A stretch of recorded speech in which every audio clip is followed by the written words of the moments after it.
విభూతిని ఎడమ చేతిలో వేసుకుని కుడి చేతితో మూసి చెప్పవలసిన మంత్రం చెప్పి స్నానం అయిన తరువాత ఇస్తే సజల భస్మ, స్నానం చేయకపోతే పొడి భస్మ పెట్టుకోవాలని.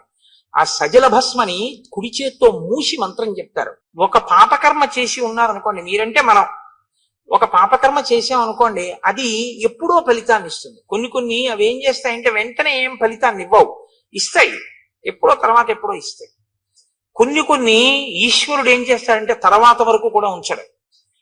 కొన్ని చాలా భయంకరమైనటువంటి ఉంటాయి. అందులో అత్యంత ప్రమాదకరమైనటువంటి దోషం మహాత్ముల జోలికి వెళ్ళడం. ఈశ్వరుణ్ణి బాగా గుండెలలో నమ్మి ఆరాధించేటటువంటి వాడు కాని బాధపడేటట్టు మీరు ప్రవర్తిస్తే, ఆయన బాధపడ్డారా పడలేదా పక్కకు వదిలేయండి, ఆయన పడకపోవచ్చు. ఆయన బాధ పడకపోయినా ప్రవర్తించినందుకు మీరు ఫలితం అనుభవించవలసింది. వాలి బిలంలోకి వెళ్ళిపోయాడు, సుగ్రీవుడు అక్కడ నిలబడ్డాడు. 1 సంవత్సరం అయిపోయింది, ఆయన తిరిగి రాలేదు. లోపల నుంచి ఏమీ చప్పుడు వినపడలేదు. 1 సంవత్సరం ఎదురు చూశాడు, తిరిగి వస్తాడేమోనని.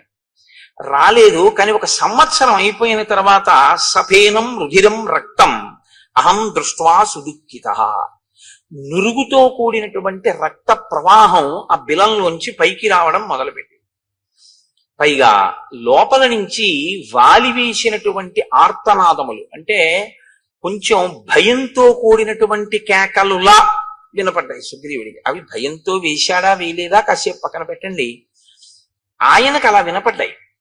అహం త్వవగతో బుద్ధ్యా చిహ్నైస్తై భ్రతరం హతం సిధాయ చ బిలద్వారం శిలయా గిరిమాత్రయా శోకార్తశ్చోదకం కృత్వా కిష్కింధామాగత సఖే. సఖే అంటే ఓ రామా, ఓ స్నేహితుడా అని రాముణ్ణి ఉద్దేశించి మాట్లాడుతున్నాడు. ఓ స్నేహితుడా, నాకు ఎప్పుడైతే వాలి యొక్క కేకలు వినపడ్డాయో, ఆర్తనాదములు వినపడ్డాయో, రాక్షసుల యొక్క హాహాకారములు కూడా నాకు వినపడ్డాయో, నేను వాలి రాక్షసుల చేతిలో నిహతుడయ్యాడు. అక్కడ ఒక్క మాయావియే కాదు, చాలా మంది రాక్షసులు ఉన్నారు. అందరూ కలిపి వాలిని మట్టు పెట్టారు అని నిర్ణయానికి వచ్చాను. వచ్చి వాళ్ళు పైకొస్తారేమోనని. ఎందుకంటే ఎప్పుడూ సుగ్రీవుడికి జీవితాంతం పోలికే. ఎటువంటి పోలిక అంటే, నా అన్నగారు చాలా గొప్పవాడు, నా అన్నగారు చాలా పరాక్రమవంతుడు, అన్న చెయ్యలేని పని నేను చెయ్యలేను అని ఒక ఆలోచన ఎప్పుడు సుగ్రీవుడికి. కాబట్టి నా అన్నగారే ఎంత ప్రమాదంలో ఉన్నాడంటే, ఇప్పుడు నేను బిలంలోకి వెళ్ళి కానీ బిలద్వారం దగ్గర నిలబడగాని ఏం చేస్తాను? కాబట్టి లోపల ఉన్న రాక్షసులు పైకి రాకుండా చెయ్యాలనుకున్నాడు. అందుకని ఒక పెద్ద శిలను ఒక దాన్ని దొర్లించి తీసుకొచ్చి దాన్ని ఆ బిలద్వారానికి అడ్డంగా పెట్టేశాడు. ఇప్పుడు ఏమనుకున్నాడంటే, ఇక అందులోంచి రాక్షసులు పైకి రాలేరు, అందులో ఉండిపోతారనుకున్నాడు. వాలి ఉన్నా సరే వాలి కూడా పోతాడు, రాజ్యం తీసుకుందాం అనుకున్నవాడైతే సంవత్సర కాలం ఎదురు చూడడు కుట్ర చేయడానికి. పైగా అతను వెళ్ళిపోయేటప్పుడు శోకార్తశ్చోదకం కృత్వా అన్నాడు. నేను ఆయన గురించి శోకించి ఉదకక్రియ చేశాను అన్నాడు. ఉదకక్రియ చేయడం అంటే జలతర్పణ.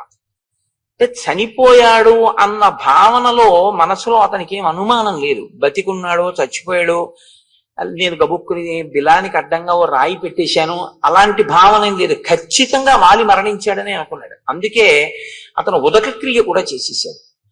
చేసేసి తిరిగి వచ్చాడు. నిజంగా రాజ్యం మీద సుగ్రీవుడికి వ్యామోహం ఉంటే వాలి చచ్చిపోయాడని మంత్రులకు చెప్పుకుండేవాడు.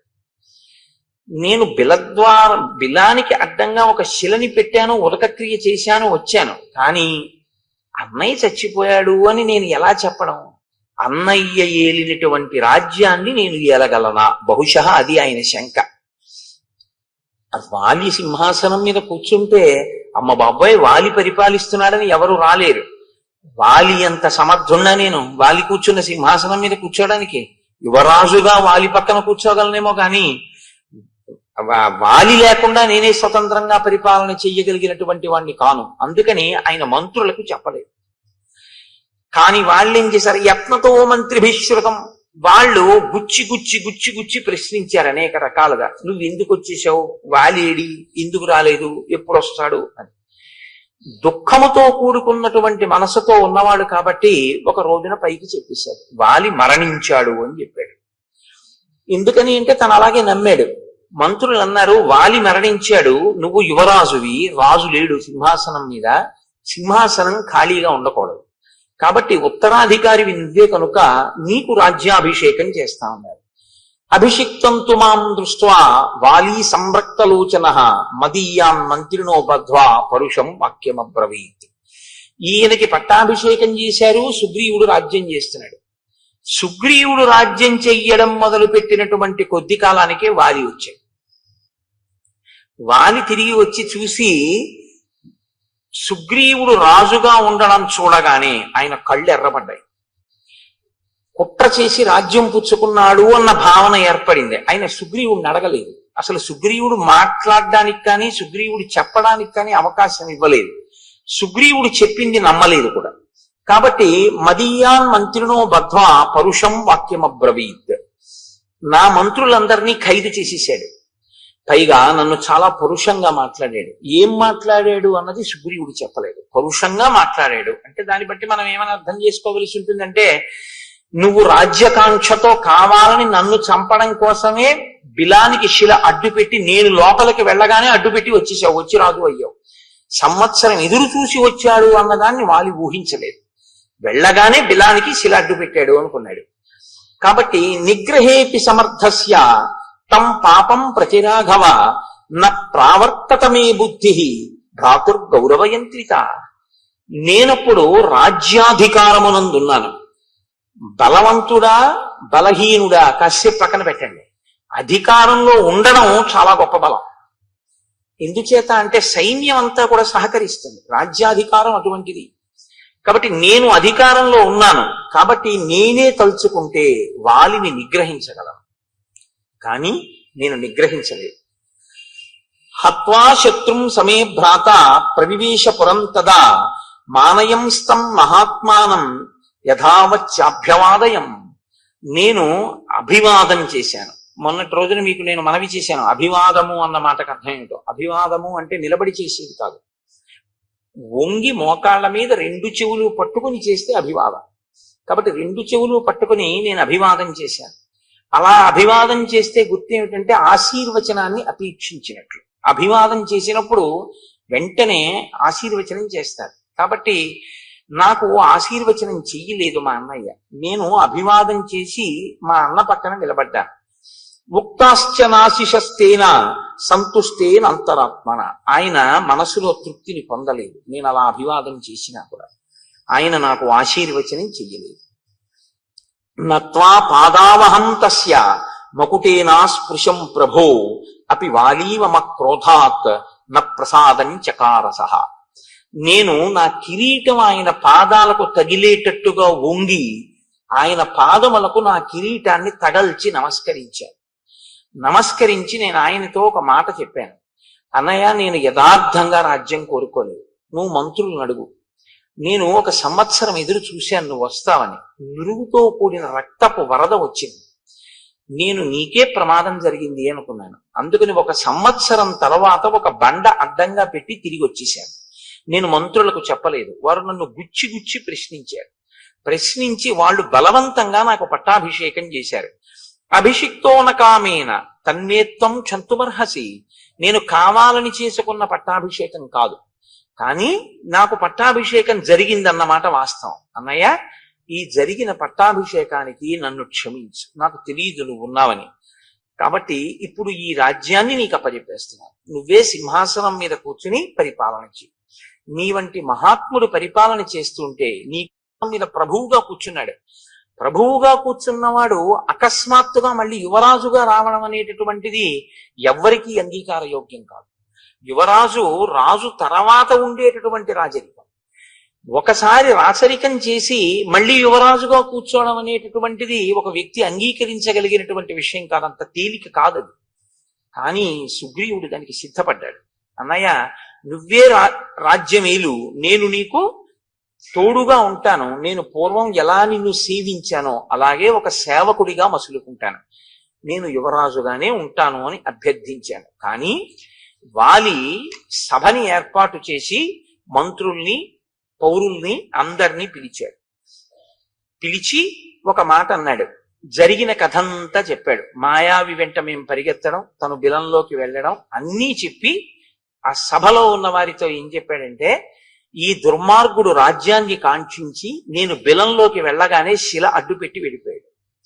నేను తీరా మాయావిని వెతుక్కుంటూ లోపలికి వెళ్ళినటువంటి 1 సంవత్సరం తర్వాత నాకు ఆ మాయావి కనపడ్డాడంటే అది ఎంత పెద్ద బిలమో. ఆయనతో పాటు అక్కడ చాలా మంది రాక్షసులు ఉన్నారు. నేను ఈ రాక్షసులందరినీ పరిమార్చాను. గుహ నెత్తుటితో నిండిపోయింది. నెత్తుటితో నిండిపోతే నేను ఆ గుహ నుంచి బయటపడవలసి వచ్చింది. తీరా నేను లోపల నుంచి సుగ్రీవా సుగ్రీవా సుగ్రీవా అని ఎంత అరిచినా నాకు జవాబు రాలేదు. నేను బయటికి వెడదామని వస్తే శిల అడ్డు పెట్టేసింది. నేను నా పాదములతో అనేక పర్యాయములు ఆ శిలని తన్నాను. తంతే ఆ శిల బద్దలైంది. బద్దలైన తరువాత నేను బయటికి రాగలిగాను. ఈ క్రూరాత్ముడు ఇంత దుశ్చర్య చేసి నువ్విక్కడ ఉండు అని చెప్తే ఉండడం మానేసి శిలని అడ్డుపెట్టి ఇక్కడికొచ్చి రాజ్యాన్ని తీసుకున్నాడు. కాబట్టి వీడు నా పట్ల క్రూరంగా వ్యవహరించాడు, కాబట్టి నేను వీడిని చంపేస్తాను అని నా భార్య రుమని తన భార్యగా స్వీకరించాడు. ఇక్కడ మీరు ఒక విషయాన్ని గమనించవలసి ఉంటుంది. తార అని ఒక ఆవిడ ఉంది, వాలి భార్య. వాలి భార్య తార, సుగ్రీవుడి భార్య రుమ. వాలి తారతో కలిసి రాజ్యం వెళుతుండేవాడు. వాలి మరణించాడు అని తెలిసిన తరువాత, అంటే వాలి మరణించాడు అనుకున్న తర్వాత ఆమె సుగ్రీవుడికి భార్య అయింది తార. వాలి వచ్చేంత వరకు సుగ్రీవుడి భార్యగానే ఉంది తార. సుగ్రీవుణ్ణి తరిమేశారు. తరిమేశాక ఆవిడ మళ్ళీ వాలి భార్య అయింది. మళ్ళీ తర్వాత సుగ్రీవుడు వాలిని చంపేశాడు. ఆమె మళ్ళీ సుగ్రీవుడికి భార్య అయింది. మరప్పుడు సుగ్రీవుడి యందు మాత్రం దోషం లేదా? మరి అప్పుడు రాముడు ఎలా ఊరుకున్నాడు? చంపిన తరువాత వాలి భార్య తారని సుగ్రీవుడు చేపడితే అది కూడా దోషమేగా. వదిన గారిని స్వీకరించడం తల్లితో సమానం కదా. మరి అప్పుడు సుగ్రీవుణ్ణి కూడా చంపేయాలిగా. మరి ఎందుకు చంపలేదు? మరి రుమని, సుగ్రీవుడి భార్య రుమని వాలి స్వీకరిస్తే వాలి మీద ధర్మం తప్పిన వాడివి అని వాలినెందుకు సంహరించాడు రామచంద్రమూర్తి? కిష్కింధకాండలో మీరు చాలా జాగ్రత్తగా దాన్ని పరిశీలనం చేయవలసి ఉంటుంది. వానర జాతులలో వానరముల యందు అనేక జాతులున్నాయి. ఇందులో కర్మాధికారము జ్ఞానాధికారము కలిగినటువంటి వానర జాతి ఒకటి ఉంది. అది చాలా శ్రేష్టమైనటువంటి వానర జాతి. వాళ్ళు సంధ్యావందనం చేస్తారు. మనుష్యులు ఎలా చేస్తారో అలా వాళ్ళు సంధ్యావందనం చేస్తారు. వాళ్ళ అంత్యేష్టి సంస్కారం అవన్నీ కూడా అలా ఉంటాయి.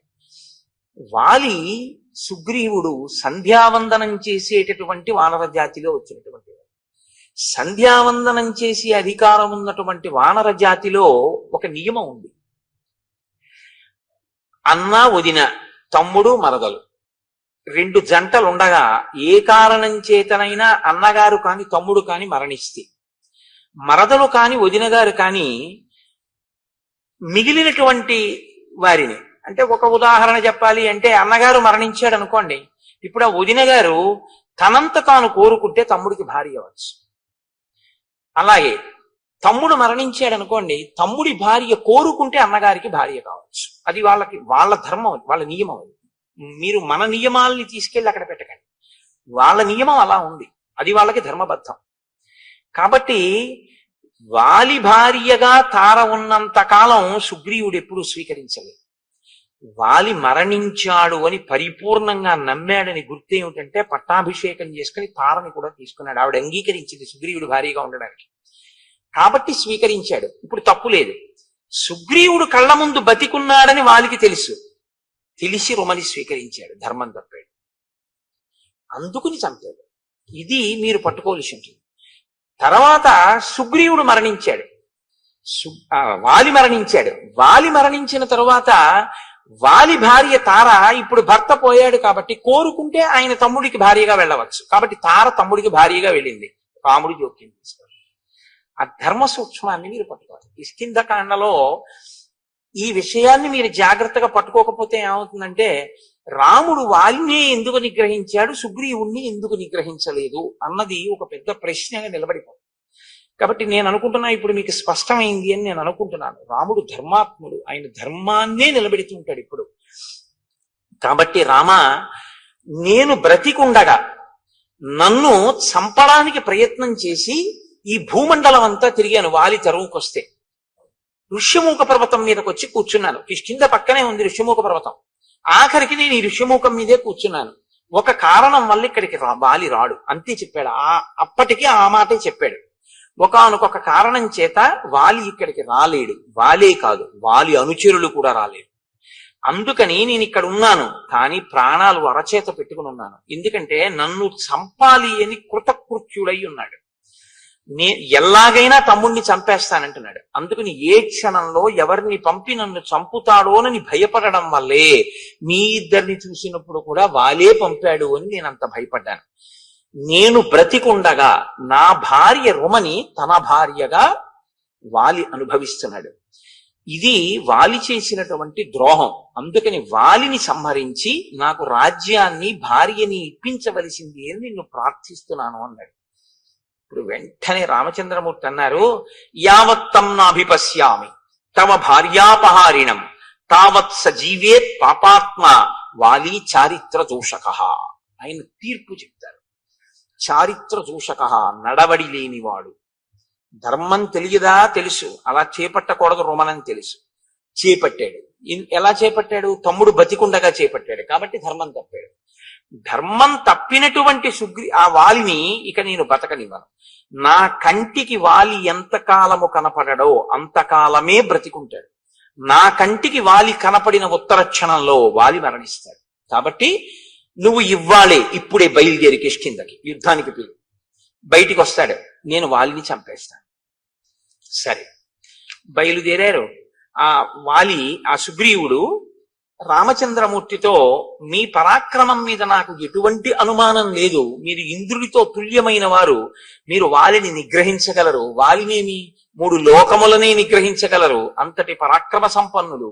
అటువంటి మీతో నాకు మైత్రి ఏర్పడడం చాలా గొప్ప విషయం, చాలా సంతోషించవలసిన విషయం. రాజ్యభ్రష్టుడైన ఒక వానరుణ్ణి నేను, అటువంటి వానరుడితో మీరు స్నేహం చేశారు. పైకంటూ ఉంటాడు ఈ మాటలు, కానీ సుగ్రీవుడి మనసులో ఉన్న భావనలన్నీ వేరు ఈ సందర్భంలో. ఎందుకో తెలుసా అండి, ఆయన ఎప్పుడైనా సరే లక్ష్మణుణ్ణి అసలు కూర్చోమని చెప్పడం. ఆయన ఎప్పుడైనా కూర్చోమంటే రాముణ్ణే కూర్చోమంటాడు. రాముణ్ణి కూడా ఎలా కూర్చోమంటాడంటే, ఒక కొమ్మ విరిచి వేసి 2 పర్యాయాలు చేశాడు. అలాగా ఒక కొమ్మ విరిచి వేసి దాని మీద తను కూర్చుని రాముణ్ణి కూర్చోమంటాడు. ఒకసారి అయితే ఏమైందంటే, రామలక్ష్మణులు ఇద్దరు నిలబడ్డారు, తను కూర్చుని మాట్లాడాడు. ఆ తరువాత ఏం చేశాడంటే, చూసి రామ మీరు కూర్చోండి లేచి ఒక మద్ది చెట్టు కొమ్మ విరిచి ఆసనంగా వేసి కూర్చోండని తను కూర్చుని ఇలా కూర్చోమన్నాడు. అంటే మహాత్ముల సరసన కూర్చోవడం, మహాత్ములతో సమానంగా కూర్చోవడం వారిని అవమానించడం. అంటే వారు కూర్చోమంటే కూర్చోవచ్చు, అందులో దోషం లేదు. అలా ఉండకూడదు. మనం ఆ గమనించగలిగినటువంటి స్థితిని చూడాలి. ఇది సుగ్రీవుడికి తెలియదా? రాముడు మహాత్ముడని తెలియదండి, తెలియకపోవడం వల్ల అలా ప్రవర్తించాడు అని మీరు అన్నారు అనుకోండి. లేకపోతే మహాత్ములతో అలా ప్రవర్తించకూడదని సుగ్రీవుడికి తెలియదండి అని మీరు అన్నారనుకోండి. మహాత్ములతో అలా ప్రవర్తించకూడదన్న విషయం సుగ్రీవుడికి తెలుసు అనడానికి మహర్షి ఒక సాక్ష్యాన్ని చూపిస్తారు.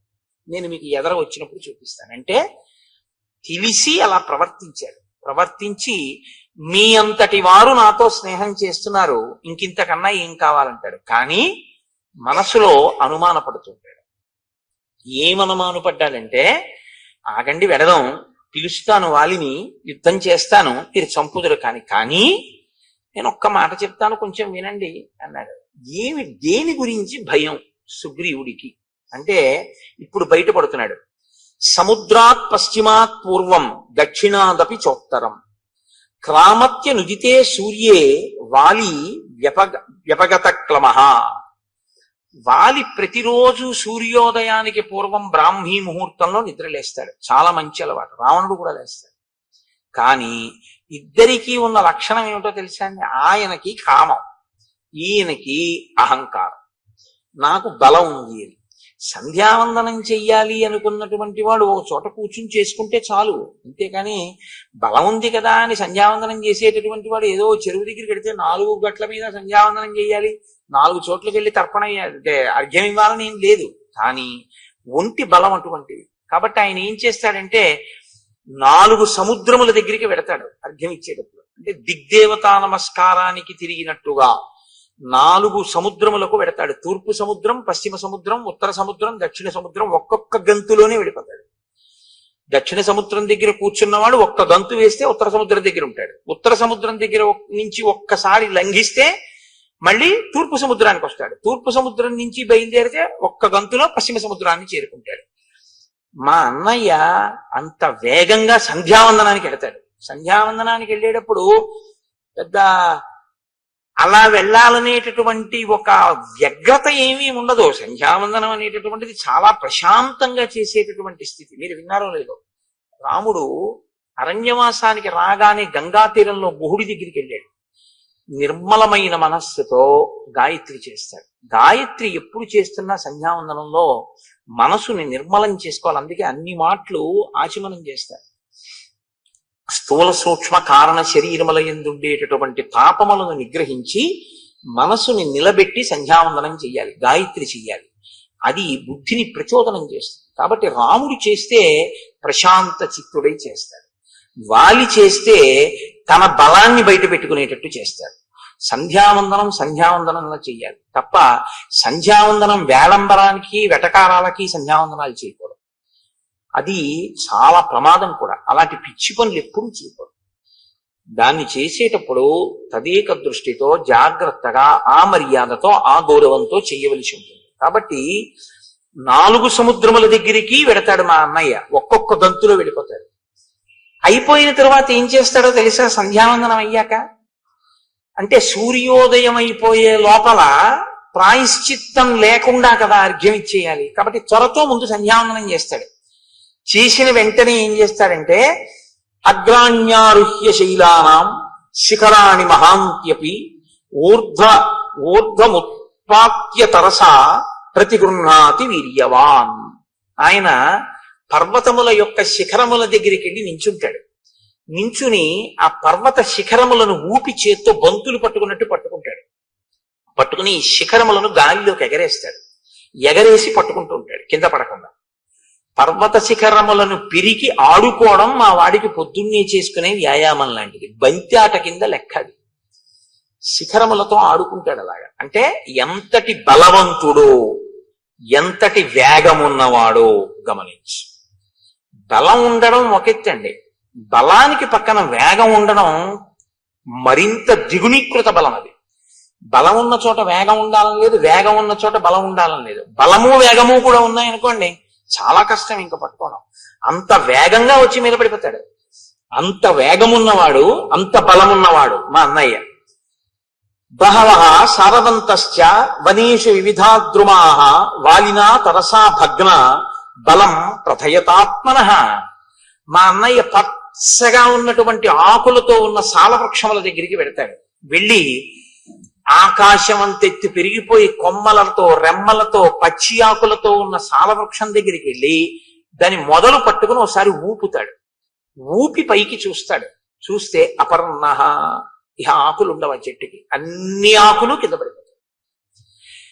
పచ్చాకు పడ్డం చాలా కష్టం, పచ్చాకు ఊడదు. కానీ మా అన్నయ్య సాలవృక్షాన్ని కదిపితే ఆకులన్నీ ఊడి కింద పడిపోతాయి. అంతటి మహాబలవంతుడు. అంటే ఏమిటి? నిన్ను నమ్మి నేను వెళ్ళొచ్చా? నేను వెళ్ళి యుద్ధానికి పిలిచిన తరువాత నువ్వు తట్టుకోలేకపోతే, ఏదో వాలి చంపేస్తానంటున్నావు, మంచిదే పాపం, ఏదో మిత్రత్వంతో. కానీ తీరా అక్కడికి నువ్వు వచ్చి కాళ్ళు చాపావనుకో, నా పరిస్థితి ఏమిటి? వదిలిపెట్టండి నన్ను ఇంకా. కాబట్టి మా అన్నయ్య బలం ఏమిటో ముందు తెలుసుకో. అంటే రాముని మీద కించిత్ అనుమానం ఉంది. రాముని యొక్క బలం మీద పరిపూర్ణమైనటువంటి విశ్వాసం ఉన్నవాడు కాదు. ఈ మాట చెప్పిన తరువాత ఇంకొకటి చెప్తున్నాడు.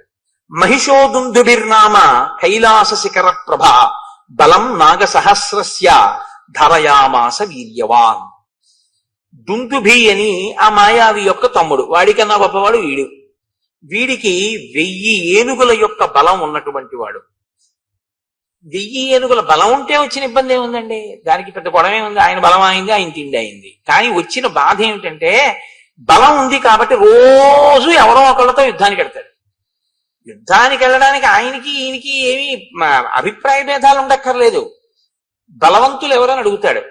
బలానా ఆయన బలవంతుడండి అన్నారనుకోండి, నేను పొద్దున్నే వెళ్ళి వాళ్ళ ఇంటి ముందుకు వెళ్ళి జబ్బలు ధరుస్తాడు, వస్తావా రావా యుద్ధం చేస్తానంటాడు. అంటే ఓడించేయాలంతే. నేను బలవంతుడననేటటువంటి ఒక ఖండకావరం అనమాట. కాబట్టి ఈ దుందుబి 1000 ఏనుగుల బలం ఉన్నవాడు కాబట్టి ఒకసారి సముద్రుడి దగ్గరికి వెళ్ళాడు. సముద్రుడు అనంతమై గంభీరంగా ఉంటాడు కాబట్టి ఆయన దగ్గరికి వెళ్ళి జబ్బలు చరిచి అన్నాడు, నువ్వు ఇంత పెద్ద సముద్రుడు ఉన్నావు, ఇంత బలవంతుడు అంటారు, ఇవాల్టితో నీ పొగరనిచేస్తాను, రా యుద్ధానికి.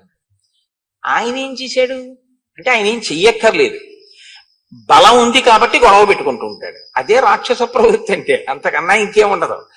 కాబట్టి ఎప్పుడైనా అటువంటి వాడు మీకు కనపడితే మీరేం చేయాలంటే సముద్రుల్లా హిమవంతుల్లా మాట్లాడాలి అని గుర్తుపెట్టుకోండి తప్ప మీరు యుద్ధానికి వెళ్ళిపోకూడదు, వాళ్ళే మీరు కూడా రెచ్చిపోకూడదు. కాబట్టి సముద్రుడు ఎంత గంభీరంగా మాట్లాడాడంటే ఆయనే గాంభీర్యం సముద్రం అంటే. తత సముద్రో ధర్మాత్మ సముద్ధాయ మహాబల అబ్రవీద్వచనం రాజనం అసురం కలచోదితం. కాలము చేత గ్రసింపబడడానికి సిద్ధపడుతున్నటువంటి ఆ దుందుబికి ఈ కండకావరం పెరిగింది. కాబట్టి సముద్రుడి దగ్గరికి వెడితే సముద్రుడు లేచి అన్నాడు, నీతో నేనేమి యుద్ధం చేస్తానయ్యా, సమర్థో నాస్మితే దాతుం యుద్ధం యుద్ధ విశారద శ్రూయతాం చాభిదాస్యామి యస్తే యుద్ధం ప్రదాస్యతి శైలరాజో మహారణ్యే తపస్వి శరణం పరం శంకర శ్వశురో నామ్నా హిమవానితి విశ్రుత గుహప్రస్రవణోపేతో బహుకందర నిర్ఝర స సమర్థస్తవ ప్రీతిం అతులాం కర్తుమాహవే. ఉత్తర దిక్కున హిమవంతుడున్నాడు. హిమవంతుడు చాలా పెద్ద పర్వతం. ఋషులందరూ ఆయన్ని ఆశ్రయించి ఉంటారు తపస్సు చేసుకోవడానికి. ఆ హిమవత్ పర్వతం మీద ఉంటారు. ఆయన ఎందు పెద్ద పెద్ద గుహలున్నాయి, అనేకమైన నదులు పుట్టి ఆయన మీద ప్రవహిస్తూ ఉంటాయి. అంత బలవంతుడు, పైగా శంకరుడికి మామగారు. కాబట్టి ఆ హిమవంతుడి దగ్గరికి వెళ్ళి అడుగు, ఆయన చేస్తాడు యుద్ధం. నీలాంటి వాడితో నేనేం యుద్ధం చేస్తాను, కాబట్టి నాతో యుద్ధం అక్కర్లేదు, నేనే చెప్తున్నానుగా చేయలేనని ఆయన దగ్గరికి వెళ్ళాను. వాడు వెంటనే అయితే నువ్వు చేయలేవన్నమాట, కాబట్టి ఓడిపోయినట్టే. వాడికి అక్కడతో ఆ కోరిక తీరిపోయింది. కాబట్టి ఇప్పుడు కానీ వాడికి ఆ తీట వదిలిపోతూ ఉండాలి. రోజు ఎవరో ఒకళ్ళతో యుద్ధం చెయ్యాలి వాడు. కాబట్టి వాడు హిమవంతుడి దగ్గరికి వెళ్ళాడు. పిలిచి, నువ్వు నాతో యుద్ధం చెయ్యాలి, సముద్రుడు నీ గురించి ఇంత గొప్పగా చెప్పాడు, నేను నీతో యుద్ధానికి వచ్చానన్నాడు. అంటే ఆయన అన్నాడు, దేనికి యుద్ధం, మన ఇద్దరి మధ్య వైరమేం లేదు, నిష్కారణంగా నాతో యుద్ధం ఎందుకు అంటే, లేదు నాకు బలం ఉంది, నువ్వు బలవంతుడవో నేను బలవంతుడినో తేలిపోవాలన్నాడు. నీ అంత బలవంతుడిని నేను కాదని నేనే చెప్తున్నాను. నేనేదో తాపసులకి ఆశ్రయం ఇస్తూ ఉంటాను, వాళ్ళు తపస్సు చేసుకుంటూ ఉంటారు నా దగ్గర, నేను అందుకు పనికి వచ్చేవాడినే గాని ఇలా యుద్ధాలు అవినే చేయలేనన్నాడు. నువ్వు యుద్ధం అన్నా చేయి, నాతో యుద్ధం చేసేవాడినన్నా చూపించన్నాడు. అదో పెద్ద విచిత్రమైనటువంటి విషయం. ఒక్కొక్కడి స్థితి, రాక్షసత్వం అన్న మాట అంత ప్రబలంగా ఉంటుంది వాళ్ళలో ఉండేటటువంటి మనఃప్రవృత్తి. అంటే ఆయన అన్నాడు, వాలీనామ మహాప్రాజ్ఞ శక్రతుల్య పరాక్రమ అధ్యాస్తే వానర శ్రీమాన్ కిష్కింధాం అతుల ప్రభాం స సమర్థో మహాప్రాజ్ఞ తవ యుద్ధ విశారద ద్వంద్వయుద్ధం మహద్దాతుం నముచేరివ వాసవ. నముచికి ఇంద్రుడికి యుద్ధం జరిగితే ఎలా ఉంటుందో అలా ఉంటుంది నువ్వు వాలితో యుద్ధం చేస్తే.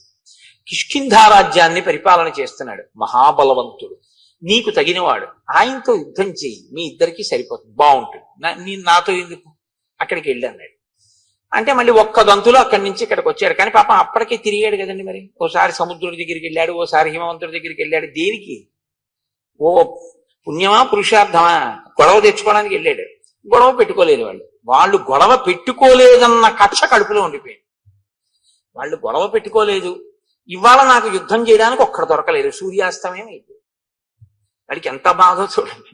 ఏదో ఇవాళ నేను అయ్యో ఒక్క గుడికి వెళ్ళలేదు, ఒక్క గోపురానికి వెళ్ళలేదు, రామాయణంలో ఒక్క శ్లోకం చదవలేదు, ఒక్కసారి రామనామం రాయలేదు, రామరామ అనలేదు, ఇవాళంతా ఏమిటో ఇలా గడిచిపోయింది అని భక్తుడు విసుక్కున్నట్లు వాడికి చాలా కోపం వచ్చింది. సూర్యాస్తమయం అయిపోయింది, ఒక్కడు గొడవకు వచ్చిన వాడు లేడు, ఒక్కడితో యుద్ధం దొరకలేదు, చీకటి పడిపోయింది. వీడు వస్తాడో రాడో, పడుకున్నాడో ఏమో. కాబట్టి ఇప్పుడు రెచ్చగొట్టడానికి కిష్కింధ వెళ్ళాడు. అప్పటికే బాగా చీకటి పడిపోయింది, ఊరుకోవచ్చు, కానీ రేపు పొద్దున మళ్ళీ ఎక్కడికైనా వెళ్ళిపోతానంటాడేమో అని కంగారు, యుద్ధానికి ముందే సిద్ధం చేసేసుకుంటే పోతుందని. అంటే ఎంత వెర్రిగా ఉంటారో చూడండి ఒక్కొక్కళ్ళ మనస్తత్వం. మీరు ఇవి చూసి రామాయణం చూసి అలా ఉంటారనుకోకండి. నేను పేర్లు చెప్తే బాగుండదు, పేపర్లలో చదవట్లా మీరు? ఎంతమందో ఇలాంటి వాళ్ళు. కాబట్టి అయిన దానికి కాని దానికి జబ్బలు చదవడం, రా నాతో అంటూ ఉండడం, ఎంత రాక్షసత్వంతో ఉంటారో. కిమర్థం నగరద్వారం ఇదం వృద్ధ్వా వినర్దసి దుందుభే విదితో మేసి రక్ష ప్రాణాన్ మహాబల. వాలి ఈ దుందుబి చేసినటువంటి హడావిడి విన్నాడు. ఆయన వచ్చినవాడు ఊరుకున్నాడా? ఒక మహిష రూపంలో వచ్చాడు. వచ్చి ఒక పెద్ద మహానాదం ఒకటి చేశాడు. ఆ కిష్కిందంతా చెట్లున్నాయి, ఆ చెట్లన్నీ విరగ్గొట్టేస్తున్నాడు. గిట్టలతో భూమినంతటినీ కూడా ఇలా దున్నేసి ఆ పైకి మట్టి రేపేసి భూమిని బద్దలు చేసేస్తున్నాడు ఆ బలంతో. ఆ నగర ద్వారాన్ని భేదించేస్తున్నాడు, బద్దలు కొడుతున్నాడు. బద్దలు కొడుతుంటే వాలి నిద్ర లేచి అన్నాడు, ఎందుకురా, ఎవడరా అల్లరి చేస్తున్నవాడు, ఏమిట్రా అంత కంగారు వాడికి, ఎందుకు అలా ఆ నగర ద్వారాన్ని బద్దలు కొడుతున్నాడు అన్నాడు. అంతే ఆయన అడిగింది, నాకు నీతో యుద్ధం కావాలి, ఇప్పుడు చేస్తావా రేపు చేస్తావా అని అడిగితే అయిపోతుంది పోనే. కానీ వీడన్నాడు, అంటే రాక్షసత్వం అంటే మాటలు ఎలా ఉంటాయో చూడండి, అకారణంగా. నత్వం స్త్రీ సన్నిధౌ వీర వచనం వక్తుమర్హసి మమ యుద్ధం ప్రయచ్ఛాత్య తతో జ్ఞాస్యామి తే బలం. ఆడాళ్ళ దగ్గర కూర్చుని అరవడం కాదు. అంటే మరి రాత్రి అయిపోయింది, అంతఃపురవాసంలో రాణుల దగ్గర కదా ఉంటాడు. ఆడవాళ్ళ దగ్గరుండి ఏదో పెద్ద వీరుళ్ళ ఎవడరా అని అడగడం కాదు, రా యుద్ధానికి, నీ బలం ఏంటో తేల్చేస్తాను. ఎవరసలు వాడు? ఏమీ చెప్పడవు, కంగారు. అనుకుని మళ్ళీ ఏమనుకున్నాడో వెంటనే అభయం ఇచ్చాడు. ఫోన్లే, చీకటి పడిపోయాక వచ్చాను కదా అని. అధమాధారయిష్యామి క్రోధమధ్య నిశామి మాం గృహ్యతాం ఉదయ స్వైరం కామభోగీషు వానరా. ఫోన్లే, ఎలాగో అలా కష్టపడి రేపు పొద్దుటి వరకు నేను ఈ కోపాన్ని ఇలాగే అట్టె పెట్టుకుంటాను. రేపు పొద్దున్న యుద్ధానికి రా, ఇవాళకి రాత్రి నీ రాణులతో హాయిగా కామోపభోగాన్ని అనుభవించు. ఎందుకు ఆ కోపాన్ని నిలబెట్టుకోవడం? ఎవడైనా కోపం వదిలేస్తానని చూడాలి. ఆయన అంటాడు, చాలా కష్టం మీద రేపు పొద్దుటి వరకు కోపాన్ని నిలబెట్టుకుంటానంటాడు. అంటే దుష్టుడి యొక్క మనఃప్రవృత్తి ఎలా ఉంటుందో చూడండి. ఉత్తమే క్షణకోపస్య మధ్యమే ఘటికాద్వయం మధమే స్యాదహోరాత్రం పాపిస్తే మరణాంతక. కష్టపడి కోపం నిలబెట్టుకోవడం ఎందుకండి?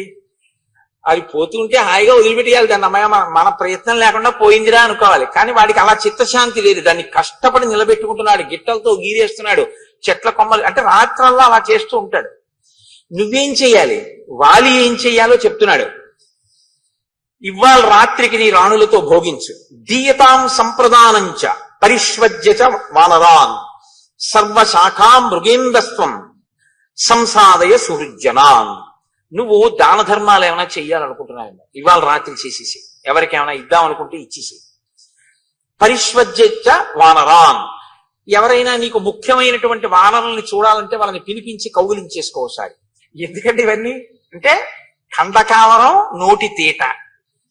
సర్వశాఖా మృగేంద్రస్వం సంసాదయ సుహృజ్జనాన్. ఒకసారి నీ సుహృత్తులు ఉంటారు, మంచి స్నేహితులు, మళ్ళీ చూడడం ఉండదు, రేపు పొద్దున చంపేస్తాను నేను, అందుకని వాళ్ళందరినీ పిలిచి ఓసారి చూసేసి. అంటే దేనికి చంపేస్తావు? ఏమి కారణం లేదు, తను బలవంతుడు అనిపించుకోవాలి కాబట్టి చంపేస్తాడు అంతే. సుదృష్టాం కురు కిష్కింధాం కురుష్వాత్మ సమంపురే క్రీడస్వచ సహ స్త్రీభి అహం తే దర్పనాశన. రేపు ఎలాగో నిన్ను చంపేస్తాను ఉదయం, కాబట్టి ఇవాళ ఏం చేస్తావో తెలుసా? ఒకసారి ఆ కిష్కింధా సామ్రాజ్యాన్నంతటిని ఓసారి చూసేసుకో. రాజు కాబట్టి నీకు ఆ మక్కు ఉంటుంది, ఓసారి ఆ రాజ్యం వంక చూడు. నీకు ఇష్టం కాబట్టి ఆ రాజధాని వంక కూడా ఓసారి చూసేయి. ఇవాళ రాత్రి నీకు ఇష్టమైనటువంటి స్త్రీలు ఎవరున్నారో వాళ్ళతో భోగించి రేపు పొద్దున నిన్ను చంపేస్తాను. యోహిమత్తం ప్రమత్తం వా సుప్తం వా రహితం భృశం హన్యాత్ స భ్రూణలోకే తద్విధం మదమోహితం. అసలు ఇప్పుడే చంపేద్దాం. ఎందుకు వదిలేస్తున్నానో తెలుసా? నువ్వు తాగి రాణులతో భోగం అనుభవిస్తూ ఉంటావు కాబట్టి నిద్రపోతున్న వాణ్ణి, ఆయుధం లేనివాణ్ణి, యుద్ధానికి సిద్ధంగా లేనివాణ్ణి, ఏదో కామోపభోగంలో ఉన్నవాణ్ణి చంపడం అంటే భ్రూణహత్య, పసిపిల్లాన్ని చంపడంతో సమానం. కాబట్టి నేను అటువంటి పాపపు పనులు చేయనన్నాడు. మళ్ళీ ఇందులో మళ్ళీ పాపపుణ్య విచారణ ఒకటి వాడికి. రాక్షసత్వం అంటే అలాగే ఉంటుందండి, చాలా గమ్మత్తుగా ఉంటాయి వాళ్ళ మాటలు. కాబట్టి రేపొద్దున్న యుద్ధానికి రాను అంటే వాడికి వీడికన్నా సరదా వాడికి.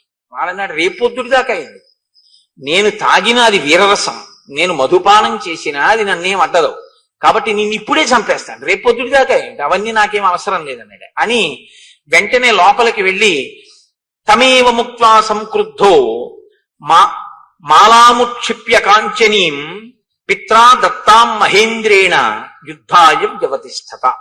తన తండ్రి అయినటువంటి మహేంద్రుడిచ్చిన బంగారు మాల ఒకటి ఉంది. ఆ మాల తీసి మెడలో వేసుకున్నాడు. ఆ మాలకి ఒక శక్తి ఉంది. అది తనలోని తేజస్సుని, తనలోని బలాన్ని క్షీణించిపోకుండా మాల స్వీకరించి కాపాడుతుంది. ఎదుటివారి బలాన్ని లాగేస్తుంది అని చెప్పకూడదు మీరు ఎప్పుడు. అది ఆయనలో తేజస్సుని, ఆయనలో బలాన్ని క్షీణించిపోకుండా తనలోకి తీసుకుని కాపాడి మళ్ళీ ఇస్తూ ఉంటుంది. మహేంద్రుడిచ్చిన మాలకి ఆ శక్తి ఉంది. అందుకే అది మెడలో ఉన్నంతసేపు వాలి మరణించింది. వాలి మరణించాలి అంటే అది మెడలోంచి తీసేయాలి. అది మెడలోంచి తీస్తేనే మరణిస్తాడు. కాబట్టి ఇప్పుడు ఆ హారాన్ని మెడలో వేసుకున్నాడు. వేసుకుని వెళ్ళి ఆ 2 కొమ్ములు పట్టుకుని ఎవడరా దుందుబి నువ్వేనా అన్నాడు. అవును నేనే అన్నాడు. రేపు పొద్దుడు దాకా ఎందుకు ఇప్పుడు రా అని 2 కొమ్ములు పట్టుకుని విరిచేశాడు. ఇంత అల్లరి చేసిన వాడు ఏమీ కాదు. 4 పిడిగుద్దులు గుద్దాడు. ముక్కులోంచి, చెవుల్లోంచి, నోట్లోంచి నెత్తురు కక్కుని ఢామ్మని చచ్చిపోయాడు. ఎందుకు ఇంత అల్లరి అంటే, ఎందుకు ఎక్కడో హాయిగా పడుకోక ఈశ్వరుడు ఇచ్చిన బలంతో ఎందుకు వచ్చిన గొడవ, ఎందుకు వెళ్ళినట్టు, ఎందుకు యుద్ధం చేసినట్టు, ఎందుకు చచ్చిపోయినట్టు అంటే ఒక్కటే చెప్పవలసి ఉంటుంది, కండ కావలము. కాబట్టి తం తోలయిత్వా బాహుభ్యాం గతసత్వం అచేతనం చిక్షేప బలవాన్ వాలి వేగే నైకేన యోజనం. అదిగో అప్పుడు మా అన్న వాలి ఏం చేశాడో తెలుసా? ఆ చనిపోయినటువంటి దుందుభిని కోపంతో వాడు కొన ప్రాణంతో ఉండగా 2 చేతులతో పైకెత్తి గిర్ర గిర్ర గిర్ర గిర్ర తిప్పి విసిరిశాడు. పర్వతం అంత శరీరం ఉన్నవాడు దుందుభి. ఆ శరీరాన్ని విసిరితే అది యోజనం దూరం వెళ్ళి పడింది రామ. ఇదిగో ఆ పడిపోయిన శరీరమే ఇప్పుడు అస్థిపంజరం అయిపోయింది. ఎండిపోయి అది ఇలా అయిపోయింది. ఆ విసిరినప్పుడు నవరంధ్రములలోంచి నెత్తురు కారుతోందేమో దుందుభి శరీరంలోంచి. తస్య వేగ ప్రవిద్ధస్య వక్త్రాక్షతజ బిందవ ప్రపేతుర్మారుతో క్షిప్త మతంగస్యాశ్రమం ప్రతి.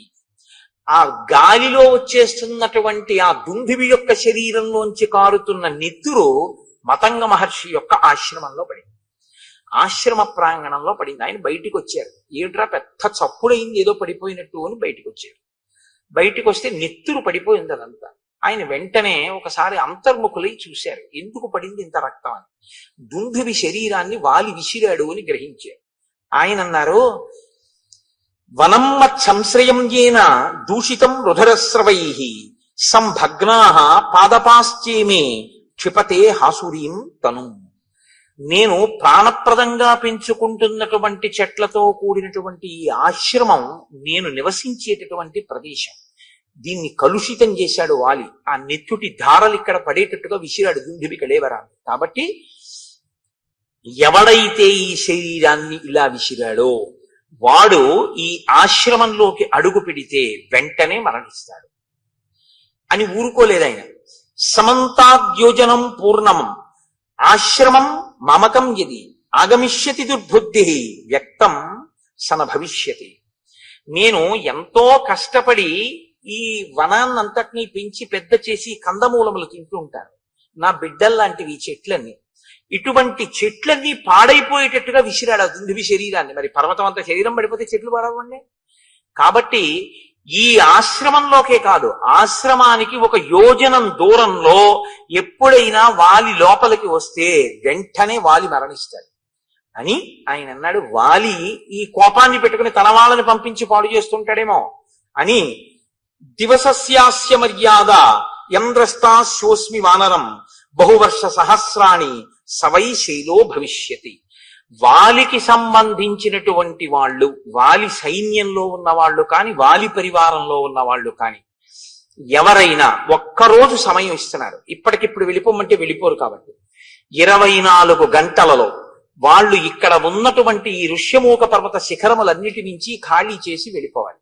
అలా కాని వెళ్ళకపోతే, వాళ్ళు ఈ ఋష్యమూక పర్వతాల మీద ఉంటే, నేను తిరుగుతున్నప్పుడు వాళ్ళు నా కంట పడగానే వాళ్ళు కొన్ని సంవత్సరముల పాటు శిలలైపోతారు అనేటప్పటికీ వాలికి సంబంధించినటువంటి వానరుల పర్వతం అంతా ఖాళీ చేసి కిష్కిందకి వెళ్ళిపోయారు. అంతమంది వానరులు ఋషిమూక పర్వతం నుంచి వస్తే చూసి వాలి అన్నాడు, మీ అందరు ఎందుకు వచ్చారన్నాడు. మహర్షి శపించారు. ఆయన పరుగెత్తుకుంటూ వెళ్ళి మతంగ మహర్షి యొక్క కాళ్ళ మీద పడ్డారు. పడితే మతంగ మహర్షి క్షమించలేదు. అలా కుదరదు, నీకు ఈ శాపం ఉంటుంది అని చెప్పి ఆయన లోపలికి వెళ్ళిపోయాడు. కాబట్టి మా అన్నకి భయం. కాబట్టి మా అన్న ఎప్పుడూ ఈ దరిదాపులకు రాడు. అందుకని నేను ఈ ఋష్యమూక పర్వతం మీద మతంగ మహర్షి యొక్క ఆశ్రమం చుట్టూ ఉన్నటువంటి ప్రాంతంలో ఇక్కడ బ్రతుకుతున్నాను. కాబట్టి రామ, ప్రాణములు గుప్పెట్లో పెట్టుకుని ఉన్నాను. ఇది దుందుభి యొక్క కళేవరం అని ఇప్పుడు రాముణ్ణి ఇంకొంచెం దూరం తీసుకెళ్లి ఇమేచ విపులాహ సాలాహ సప్త శాఖావలంబిన ఎత్రైకం ఘటతే వాలి నిష్పత్రైతు మోజస. ఇవిగో ఇవే 7 సాల వృక్షాలు వరుసగా ఉన్నాయి, చూసావా? ఇవి 7. ఇవే ఉదయం సంధ్యావందనం చేసుకున్న తర్వాత మా అన్నయ్య వచ్చి దీన్ని కదిపేవాడు. దీన్ని ఊపితేనే ఆకులన్నీ రాలిపోతాయి. రామ, మా అన్నయ్య ఇంత బలవంతుడు, ఇంత వేగం ఉన్నవాడు, నేను చెప్పవలసింది చెప్పాను. నీకు నమ్మకం ఉందా వాళ్ళని చంపగలనని అని అడిగాడు. అంటే ఇంత చెప్పినా బలవంతుణ్ణి అనుకుంటున్నావా? నిజంగా అంత బలం ఉందా అంటే రాముడు ఏమనలేదు, లక్ష్మణుడు నవ్వాడు. ఆయన అన్నాడు, తథాబ్రవాణం సుగ్రీవం ప్రహసన్ లక్ష్మణోబ్రవీత్ కస్మిన్ కర్మణి నిర్వృత్తే శ్రద్ధద్యా వలినోవధం. ఏమి నీకు అనుమానమా? మా అన్నయ్య చంపగలడు వాలిని. వాలికి ఎంత వేగం ఉందో అంతకన్నా వేగం మా అన్నయ్య బాణానికి ఉంది. నీకు అనుమానమా? నీ చెప్తున్నాను మా అన్నయ్య చంపగలడని. అనుమానం ఉంటే ఏం చేస్తే నమ్ముతావు చెప్పు అన్నాడు. ఇప్పుడు ఏమనాలి నిజంగా నమ్మకం ఉంటే? లక్ష్మణుడు ఈ మాట అన్న తర్వాత సరే అయితే రామ, నేను యుద్ధానికి ఎడతానన్నాడు. కానీ ఆయన అలా అనలేదు. సుగ్రీవుడు అన్నాడు, నువ్వు ఒక్క బాణంతో ఒక సాల వృక్షాన్ని కొడితే నేను నమ్ముతాను. ఒక బాణంతోటే కొట్టాలి, ఒక్కసారి విడిచిపెట్టాలి. ఆ బాణం ఒక సాల వృక్షాన్ని కానీ కొట్టగలిగితే నువ్వు మా అన్నయ్యని కొట్టగలవు అని నేను నమ్ముతాను. ఎందుకంటే ఒక సాల వృక్షాన్ని కలిపితే ఆకులు రాలేవి కాబట్టి వాలికి. 2 ఈ దుందుబి అస్థిపంజరం ఉంది చూసావా, దాన్ని మా అన్నయ్య ఎత్తి 2 చేతులతో యోజనం దూరం విసిరాడు. నువ్వు నీ కాలి బొటన వేలుతో దీన్ని ఎత్తి 200 ధనస్సుల దూరం విసిరి చూస్తానంటే 400 గజాలు విసిరితే నేను నమ్ముతాను అన్నాడు. అంటే సుగ్రీవుడికి నమ్మకం కలిగించడానికి ఆయన కర్మ అండి రామచంద్రమూర్తికి. ప్రయోజనం సుగ్రీవుడిది, పరీక్ష రామచంద్రమూర్తికి. అంత బలం ఉందా లేదా ముందు నాకు చూపించు అంటే డ్రైవింగ్ లైసెన్స్ కి బ్రేక్ ఇన్స్పెక్టర్ గారి ముందు ఒకసారి స్కూటర్ నడిపినట్టు సుగ్రీవుడి ముందు రామచంద్రమూర్తి తన విలువిద్యని ప్రదర్శిస్తున్నారు. ఎటువంటి మహానుభావుడు, ఎటువంటి స్థితి. కాబట్టి ఇప్పుడు ఆయన అన్నాడు, సరే నీకు నా బలం తెలియాలి అంతే కదా. అంటే వెంటనే సుగ్రీవుడు అంటాడు, అయ్యయ్యో మీ బలం నాకు తెలియక కాదు, మీరు దేవేంద్రుడు అంతటి బలవంతులు. మీరు దేవేంద్రుడిని ఏమిటి 3 లోకములను నిగ్రహిస్తారు, అంతటి బలపరాక్రమములు ఉన్నవారు. దశరథ మహారాజు గారి కొడుకు, మహానుభావుడివి, అస్త్రశస్త్రములు ఎదిగిన వాడివి. కానీ వచ్చిన ఇబ్బంది ఏమిటంటే మా అన్నయ్య బలం నాకు ప్రత్యక్షంగా తెలుసు, నీ బలం విన్నానంతే, నాకు ప్రత్యక్షంగా తెలియదు. కింతు తస్య బలజ్ఞోహం బలశాలినః అప్రత్యక్షం తుమే వీర్యం సమరేతవ రాఘవ.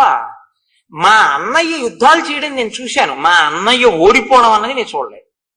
వాళ్ళెప్పుడు ఓడిపోలేరు జీవితంలో. కాబట్టి వాలి ఓడిపోవడం అన్నది నేను చూడలేదు. బలానా దానికి ఓడిపోతాడని చెప్పడం కుదరదు. అంత వేగం, అంత బలం నీకో ఉంది అని నేను విన్నాను, కానీ నేను ఎప్పుడు చూడలేదు. కాబట్టి ప్రత్యక్షంగా చూస్తే ధైర్యం వేరు. కాబట్టి ఓసారి ఇవి 2 చేసి చూపిస్తే నమ్ముతాడు. పైకి నమ్మినట్టే ఉంటాడు, కానీ ఓసారి ఈ కంటితో చూస్తే కానీ నమ్మనంటూ ఉంటాడు. సుగ్రీవుణ్ణి అనక్కర్లేదండి, మనందరం అంతే కదా. మీరు కాదు, మీరు పెద్దలు, నేను మిమ్మల్ని అంటలేదు. నా బోటిగాడు ఈశ్వరుడు ఉన్నాడు అంటుంటాను, కానీ ఏమో ఎందుకైనా మంచిది మన గొడవ మనం చూసుకుంటుంటే అంటుంటాం. నమ్మినట్టు ఉంటాం, కానీ అవును ప్రహ్లాదుని రక్షించాడు, అవును రామచంద్రమూర్తి అదేంటి వానరులందరినీ రక్షించారు అంటాం, రామాయణం అంతా చెప్తాం, కానీ మన అపనమ్మకం మందే. సుగ్రీవుడు అంతే.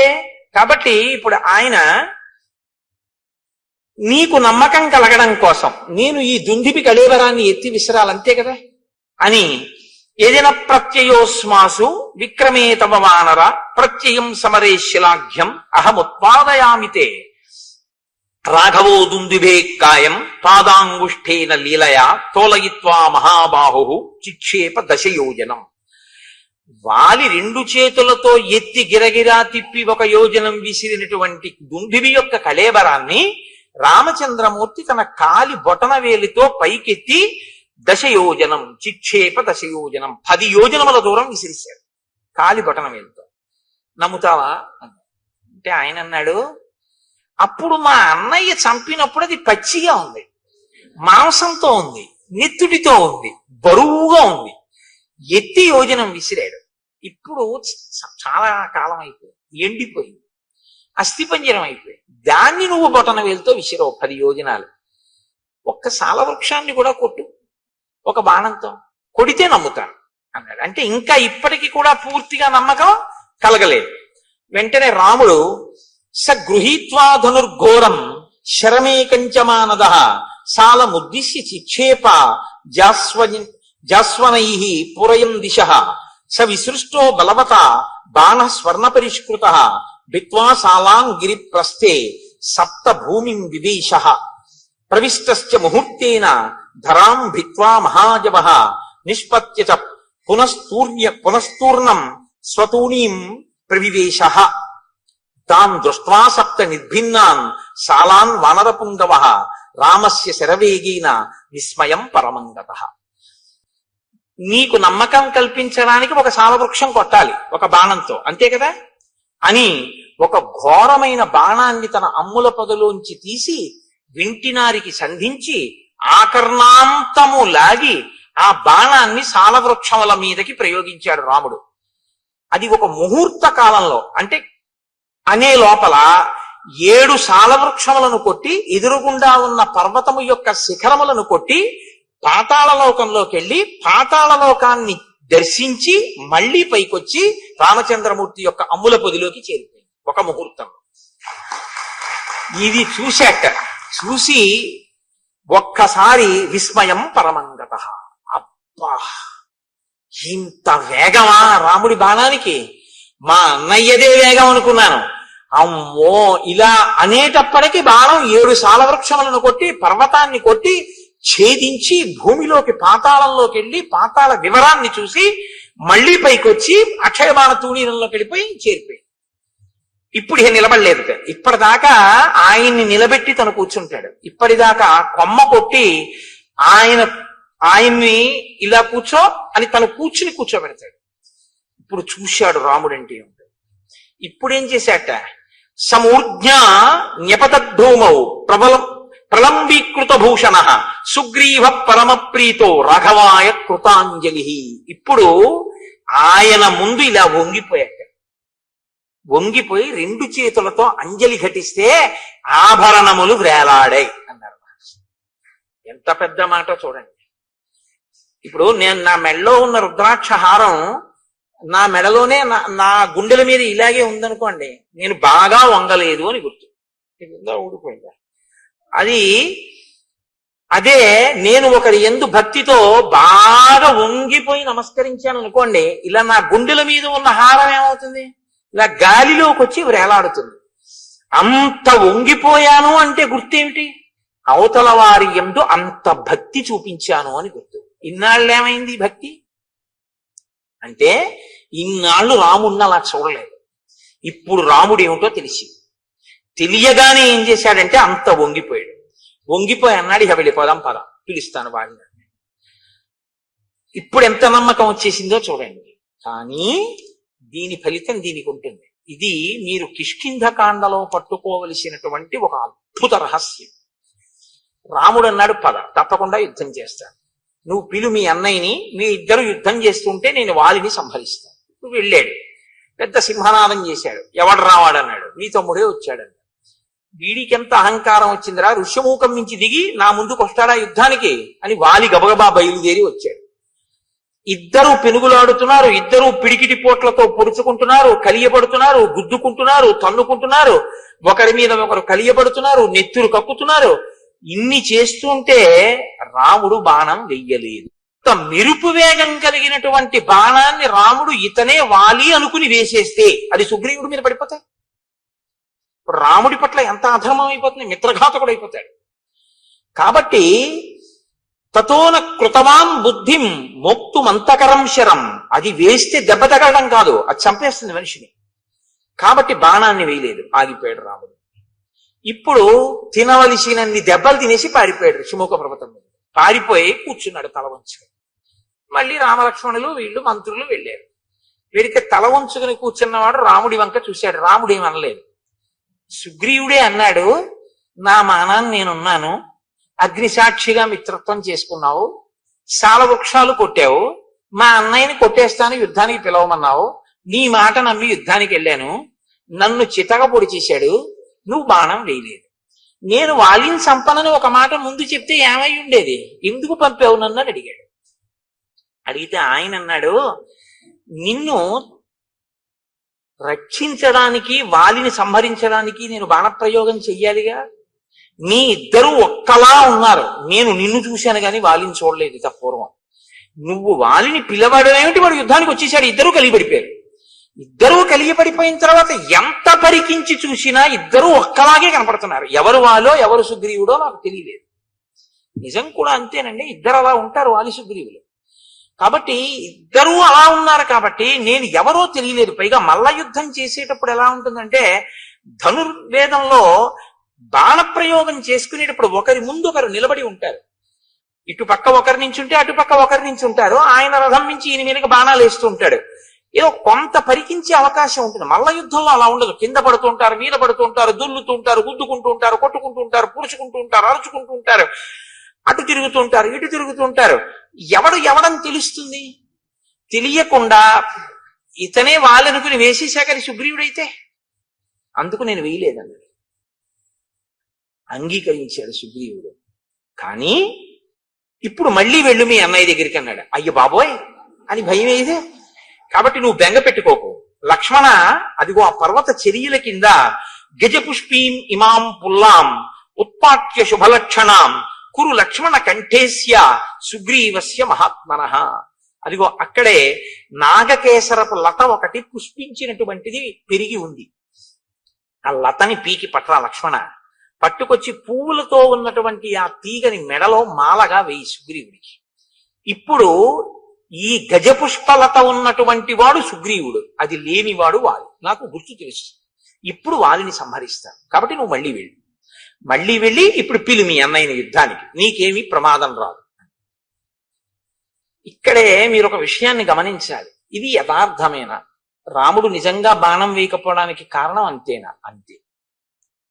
మీరు అందులో ఏమాత్రమైన సందేహాన్ని మనసులో పెట్టుకుని మాట్లాడితే, రాముడు కొమ్మ వేశాడు, సుగ్రీవుడు కూర్చోబెట్టలేదు, లక్ష్మణుడిని కూర్చోబెట్టలేదని మనసులో పెట్టుకుని బాణం వేయలేదండి అన్నారనుకోండి, రాముని యొక్క త్రికరణ శుద్ధిని మీరు శంకించడం. మరి రాముడు బాణం వెయ్యడానికి వీలు లేనంతగా వాలి సుగ్రీవులు ఒక్కలా కనపడి రాముడు బాణం వెయ్యలేని స్థితి ఎందుకు వచ్చింది? సుగ్రీవుడి పాపమే అలా చేసింది. ఏమిటా పాపం? మహాత్ముల పట్ల అమర్యాదతో ప్రవర్తించడం, మహాత్ముల పట్ల మర్యాదతో ప్రవర్తించడం, ఈ రెండు సద్య ఫలితాలు ఇస్తాయి. మీరు ఒక పాపకర్మ చేసి ఉన్నారనుకోండి, మీరంటే మనం ఒక పాపకర్మ చేసాం అనుకోండి, అది ఎప్పుడో ఫలితాన్ని ఇస్తుంది. కొన్ని అవి ఏం చేస్తాయంటే వెంటనే ఏం ఫలితాన్ని ఇవ్వవు, ఇస్తాయి ఎప్పుడో, తర్వాత ఎప్పుడో ఇస్తాయి. కొన్ని ఈశ్వరుడు ఏం చేస్తాడంటే తర్వాత వరకు కూడా ఉంచడు. కొన్ని చాలా భయంకరమైనటువంటి ఉంటాయి. అందులో అత్యంత ప్రమాదకరమైనటువంటి దోషం మహాత్ముల జోలికి వెళ్ళడం. ఈశ్వరుణ్ణి బాగా గుండెలలో నమ్మి ఆరాధించేటటువంటి వాడు కాని బాధపడేటట్టు మీరు ప్రవర్తిస్తే, ఆయన బాధపడ్డారా పడలేదా పక్కకు వదిలేయండి, ఆయన పడకపోవచ్చు. ఆయన బాధ పడకపోయినా ప్రవర్తించినందుకు మీరు ఫలితం అనుభవించవలసింది. ఆయన పడలేదు కదండి ఫలితం, ఆయన ఏం బాధపడితే కదా నాకు ఫలితం ఇవ్వడానికి, అది వేరు. నువ్వు ప్రవర్తించావా లేదా, ఈశ్వరుడు ఫలితం ఇచ్చేస్తాడంతే. నేను మీకు ఒక ఉదాహరణ చూపిస్తాను. సుబ్రహ్మణ్యేశ్వర స్వామి వారు ఈ దేశంలో సనాతన ధర్మంలో కర్మ మార్గాన్ని ముందు శంకరాచార్యుల వారు జ్ఞాన మార్గాన్ని నిలబెట్టడానికి వచ్చేటప్పటికి, శంకరాచార్యుల వారు అద్వైత స్థాపకుడు అంటారు, అంతకన్నా తప్పు మాట ఇంకోటి లేదు. శంకరులు అద్వైత స్థాపకులు కారు. ఎలా వచ్చేసిందో నాకు తెలియదు. ఆఖరికి ఆయన నామావళిలో కూడా అద్వైత స్థాపక ఆయన మహాన్ రాస్తూ ఉంటారు. ఆయన అద్వైత స్థాపకులు ఏంటి? అద్వైత స్థాపకులు శంకరాచార్యుల వారైతే అంతకు ముందు లేని దాన్ని ఆయన కొత్తగా తీసుకొచ్చి పెట్టినవారు. ఆ అవతారం వచ్చిందే వేదాన్ని ప్రచారం చేయడానికి. అద్వైతము వేదాంతర్గతమైన సిద్ధాంతము. వేదాంతర్గతం వేదసారమే అద్వైతము. వేదసారమైన అద్వైతాన్ని ఆయన ప్రచారం చేశారు. అద్వైత ప్రచారకులే తప్ప అద్వైత స్థాపకులు శంకరులు కారు. అద్వైత స్థాపకులు అంటే అంతకు ముందు లేనిది ఇప్పుడు కొత్తగా తెచ్చినది అవుతుంది. ఆయన ఏదీ కొత్తగా పెట్టలేదు, ఉన్నదాన్ని ఆయన ప్రచారం చేశారంతే. అప్పుడే శంకరాచార్యులు వారి అవతారం గురించి మీకు సరిగా అర్థమైందని గుర్తు. ఒక లేఖి ప్రశ్న ఒకటి వేస్తుంటే ఆయన జగద్గురువులు ఎప్పుడయ్యారని. జగద్గురువులు అవడం ఏమిటైనా? ఆయన పుట్టడం జగద్గురువుగా పుట్టారు. అసలు ఆయన జగద్గురువు అవడం అన్న మాట లేదు, ఆయన పుట్టడమే జగద్గురుత్వం అంతే. కైలాస శంకరుడు కాలది శంకరుడిగా రావాలనుకున్నప్పుడే జగద్గురువుగా వచ్చారు ఆయన. తప్పించి అందుకే అసలు ఆయన వస్తూనే సన్యాసాశ్రమం తీసుకోవడానికే సిద్ధపడి ఉన్నారు, వివాహం చేసుకోలేదు. ఆతృత సన్యాసం స్వీకరించి లోకమంతా తిరిగారు. నాకు భవతి భిక్షాందేహి అంటే చేతిలో ఏ తల్లి కబళం వేస్తుందో వాళ్ళందరూ నా తల్లులే అన్నారు. అమ్మా, నేను నీ దగ్గర ఉంటే నువ్వు ఒకటివే తల్లివి. నేను దేశమంతా తిరిగితే నాకు ఆకలేసి ఏ ఇంటి ముందుకెళ్ళి అన్నం అడిగితే నా చేతిలో అన్నం పెట్టిన తల్లులందరూ నాకు తల్లులే. కాబట్టి నేను సన్యాసం స్వీకరిస్తా అన్నారు. ఆయన ఎప్పుడో జగద్గురువు, పుట్టుకతోనే జగద్గురు. ఆయన ఒకప్పుడు జగద్గురువు అవడం, ఒక జగద్గురువు అవకపూర్వం అలా ఏముండవు శంకరాచార్యుల వారి అవతారంలో. అది తెలుసుకుని మాట్లాడాలి చెప్పేటప్పుడు. కాబట్టి ఇక్కడ శంకరాచార్యుల వారు జ్ఞాన మార్గ ప్రచారం చేసి అద్వైత సిద్ధాంత ప్రచారం ప్రారంభం చెయ్యడానికి ముందు సనాతన ధర్మాన్ని పటిష్టం చేయడం కోసం కర్మ మార్గాన్ని పటిష్టం చేయడానికి సుబ్రహ్మణ్యేశ్వర స్వామి కుమారిల భట్టు అన్న రూపంలో వచ్చారు. వచ్చి ఆయన బౌద్ధ మతం ఈ దేశం నుంచి కదిలిపోయేటట్టుగా చేశారు. కుమారిల భట్టు ముందు కదిపిన వారు అసలు. కాబట్టి శంకరాచార్యులు వారు బౌద్ధానికి వ్యతిరేకంగా ఉన్నారంటారు, తప్పది. శంకరులని బౌద్ధం తట్టుకోలేకపోయింది తప్ప శంకరులు అసలు ఎప్పుడూ ఎవరిని వెళ్ళదోసే ప్రయత్నం చేయలే. ఎందులో మంచి ఉంటే దాన్ని ఆయన గ్రహించారంతే. శంకరుల గురించి మీకు సరిగా అర్థమైతే మీరు శంకరుల గురించి మాట్లాడే మాటలు వేరుగా ఉంటాయి. శంకరులు ఎప్పుడూ ఎవరిని ఓడించి తరిమేయడం ఆయన యొక్క సిద్ధాంతం కానీ కాదు, ఆయన ఆశయము కాదు. ఆయన ప్రతి దాంట్లోంచి సారమున్న ప్రతి దాన్ని ఆయన తీసుకున్నారు. ఎంతవరకు పనికొస్తుందో అంతవరకు చూపించారు. ఏది అనుష్ఠాన యోగ్యము కాదో అది అందుకు పనికి రాదు అని చెప్పారంతే తప్ప నే పట్టుకున్నదే సత్యం మిగిలినవన్నీ అసత్యాలని శంకరాచార్యుల వారు అసలు ఎప్పుడూ మాట్లాడలేదు. అలా మాట్లాడితే అటువంటి సంకుచితత్వంతో ప్రవర్తిస్తే శంకర భగవత్పాదులు షణ్మత స్థాపనాచార్యులు కానే కాలేరు. తర్వాత చాలా మందికి ఒక అపోహ, శంకరాచార్యుల వారు విభూతి రేఖలు పెట్టుకుంటారు కాబట్టి ఆయన శివుడు, ఆయన పరమశివుణ్ణి ప్రధాన దైవంగా ఆరాధించిన వారు అని అనుకుంటారు. నేను మీకు ఒక యథార్థం చెప్పనా? శంకరాచార్యుల వారంత గొప్ప వైష్ణవుడు ఎక్కడ? శంకరాచార్యుల వారు చాలా గొప్ప వైష్ణవుడు. నేను ఎందుకు ఈ మాట అంటున్నానో తెలుసా అండి? శంకరాచార్యుల వారి ఆరాధ్య దైవం కృష్ణ పరమాత్మ. మీరు ఇప్పటికి కాలడి వెడితే కాలడిలో ఆయన ఆరాధించినటువంటి కృష్ణ పరమాత్మ యొక్క స్వరూపాన్ని శృంగగిరి పీఠం వారే అక్కడ ఉంచారు. సచ్చిదానంద శివాభినవ నరసింహ భారతీ స్వామి వారు కదండి, మహానుభావుడు. ఆ ప్రాంతానికి వెళ్లి శంకరులు ఎక్కడ స్నానం చేశారో, ఎక్కడ మొసలి ఆయన కాలు పట్టుకుందో ఆ ప్రాంతాన్ని గుర్తించి శంకర భగవత్పాదులు తన తల్లి గారిని సమాధి చేసినటువంటి ప్రదేశాన్ని కూడా గుర్తించి అక్కడ శంకరాచార్యుల వారు పుట్టినటువంటి గదిని గుర్తించి ఆయన జ్ఞానశక్తి చేత అక్కడ శంకరాచార్యుల వారి గుడి కట్టించి ఎక్కడ రోజు ఆయన వెళ్లి స్నానం చేసేవారో, తల్లిగారు స్నానం చేసేవారో, పూర్ణానదిని తీసుకొచ్చినప్పుడు కృష్ణాలయం అందులో మునిగిపోతుంటే కృష్ణుడు శంకరా నేను ఇప్పుడు ఎక్కడుండను అంటే ఆయన తీసుకొచ్చి బయట ఎక్కడ పెట్టారో అవన్నిటినీ పరిరక్షించారు శృంగగిరి పీఠం వారు. సచ్చిదానంద శివాభినవ నరసింహ భారతీ జాతికి అందించినటువంటి గొప్ప ఉపకారం. అందుకే శృంగగిరి పీఠాన్ని అధివసించిన మహాపురుషులందరూ ఏదో ఒక గొప్పతనాన్ని ప్రతి ఒక్కరూ ఒక్కొక్కటి ఈ దేశానికి అందించి వెళ్ళారు. అవతార పరిసమాప్తి చేసే లోపల శంకరాచార్యుల వారి జీవితం అంతా కూడా ఎక్కడ మంచి ఉంటే దాన్ని గ్రహించడం. అసలు ఆయన బ్రహ్మచర్యంలో ఉండగా ఆయన నోటి వెంట వచ్చిన మొట్టమొదటి స్తోత్రం లక్ష్మీ స్తోత్రం. విభూతి పెట్టుకోవడం అంటారా? విభూతి పెట్టుకోవడం అనేటటువంటిది వైదికమైన ప్రక్రియ, వేదాంతర్గతము. ఆ విభూతిని ఎడమ చేతిలో వేసుకుని కుడి చేతితో మూసి చెప్పవలసిన మంత్రం చెప్పి స్నానం అయిన తరువాత ఇస్తే సజల భస్మ, స్నానం చేయకపోతే పొడి భస్మ పెట్టుకోవాలని. ఆ సజల భస్మని కుడి చేతితో మూసి మంత్రం చెప్తారు. నేను కాకినాడలో శివమహాపురాణం చెప్పినప్పుడు ఆ మంత్రాన్ని బోర్డుల మీద రాసి అందరికి ప్రచారం చేశాం కూడా, ప్రింట్ వేసి ఇచ్చి ఇలా పెట్టుకోండి విభూతి అని. ఆ సజల భస్మని పెట్టుకుంటారు. అది వేదోక్తం, అది పురాణోక్తం. అది అందుచేత శంకరాచార్యుల వారు విభూతి పెట్టుకుంటే ఆయన శైవుడని కాదు దాని అర్థం. ఆయన చాలా గొప్ప వైష్ణవుడు. ఆయన సౌరోపాసన, గాణాపత్యం, శాక్తేయం వారు సౌందర్యలహరి చేశారు. శంకర భగవత్పాదుల వంటి వ్యక్తి, శంకర భగవత్పాదుల వంటి అవతారం శంకరాచార్యుల వారి తర్వాత ఇప్పటి వరకు రాలేదు. నా భూతో నా భవిష్యతి అని నేను అన్నాను. ఎందుకో తెలుసా? అలాంటి అవతారం మళ్ళీ రావాలని కోరుకోవాలి మనందరం. కాబట్టి నా భవిష్యతి అన్నమాట నేను అన్నాను. కాబట్టి అంతటి మహానుభావుడు శంకర భగవత్పాదులు అంటే. సరే, నేను ఎందుకు మీతో ఇది మనవి చేయవలసి వచ్చింది అంటే, ఒక దాంట్లోంచి ఒక దాంట్లోకి వెళ్ళడం జరిగింది. శంకరులకు ముందు సుబ్రహ్మణ్యేశ్వర స్వామి వారు వచ్చారు. నాన్నగారు వచ్చే లోపల ముందు కొడుకు వచ్చాడు. కర్మ మార్గాన్ని నేను పరిపుష్టం చేస్తే జనం సనాతన ధర్మం వైపుకి తిరుగుతారు. తిరిగిన తరువాత నాన్నగారు వచ్చి జ్ఞాన మార్గాన్ని నిలబెడతారని ఆయన కర్మ మార్గాన్ని పరిపుష్టం చేశారు. చేసినప్పుడు ఆయనకి బౌద్ధులతో ఒక వాదన జరిగింది. ఆయన బౌద్ధుల రహస్యాలు తెలుసుకున్నారు ఆ శఠబుద్ధితో. ఒకప్పుడు అలా తెలుసుకుంటే తప్ప ఖండించడం కుదరదని. తదనంతర కాలంలో ఆయన బౌద్ధుడు కాడు అని తెలుసుకుని ఆయన్ని సంహరించే ప్రయత్నం చేస్తే ఆయన ఏం చేశారంటే, ఒక భవనం యొక్క పై అంతస్తులోంచి కిందకి దూకేస్తూ వేదమే ప్రమాణమైతే నాకు దెబ్బ తగలకుండుగాక అని దూకేశారు పై నుంచి. దూకేస్తే కుమరిల భట్టు కింద పడిపోయారు. కింద పడిపోతే ఆయనకి ఏమీ అవ్వలేదు, కానీ ఒక కన్ను మాత్రం దెబ్బతింది. ఆయన వెంటనే వేదమాత గాయత్రిని ప్రశ్నించారు.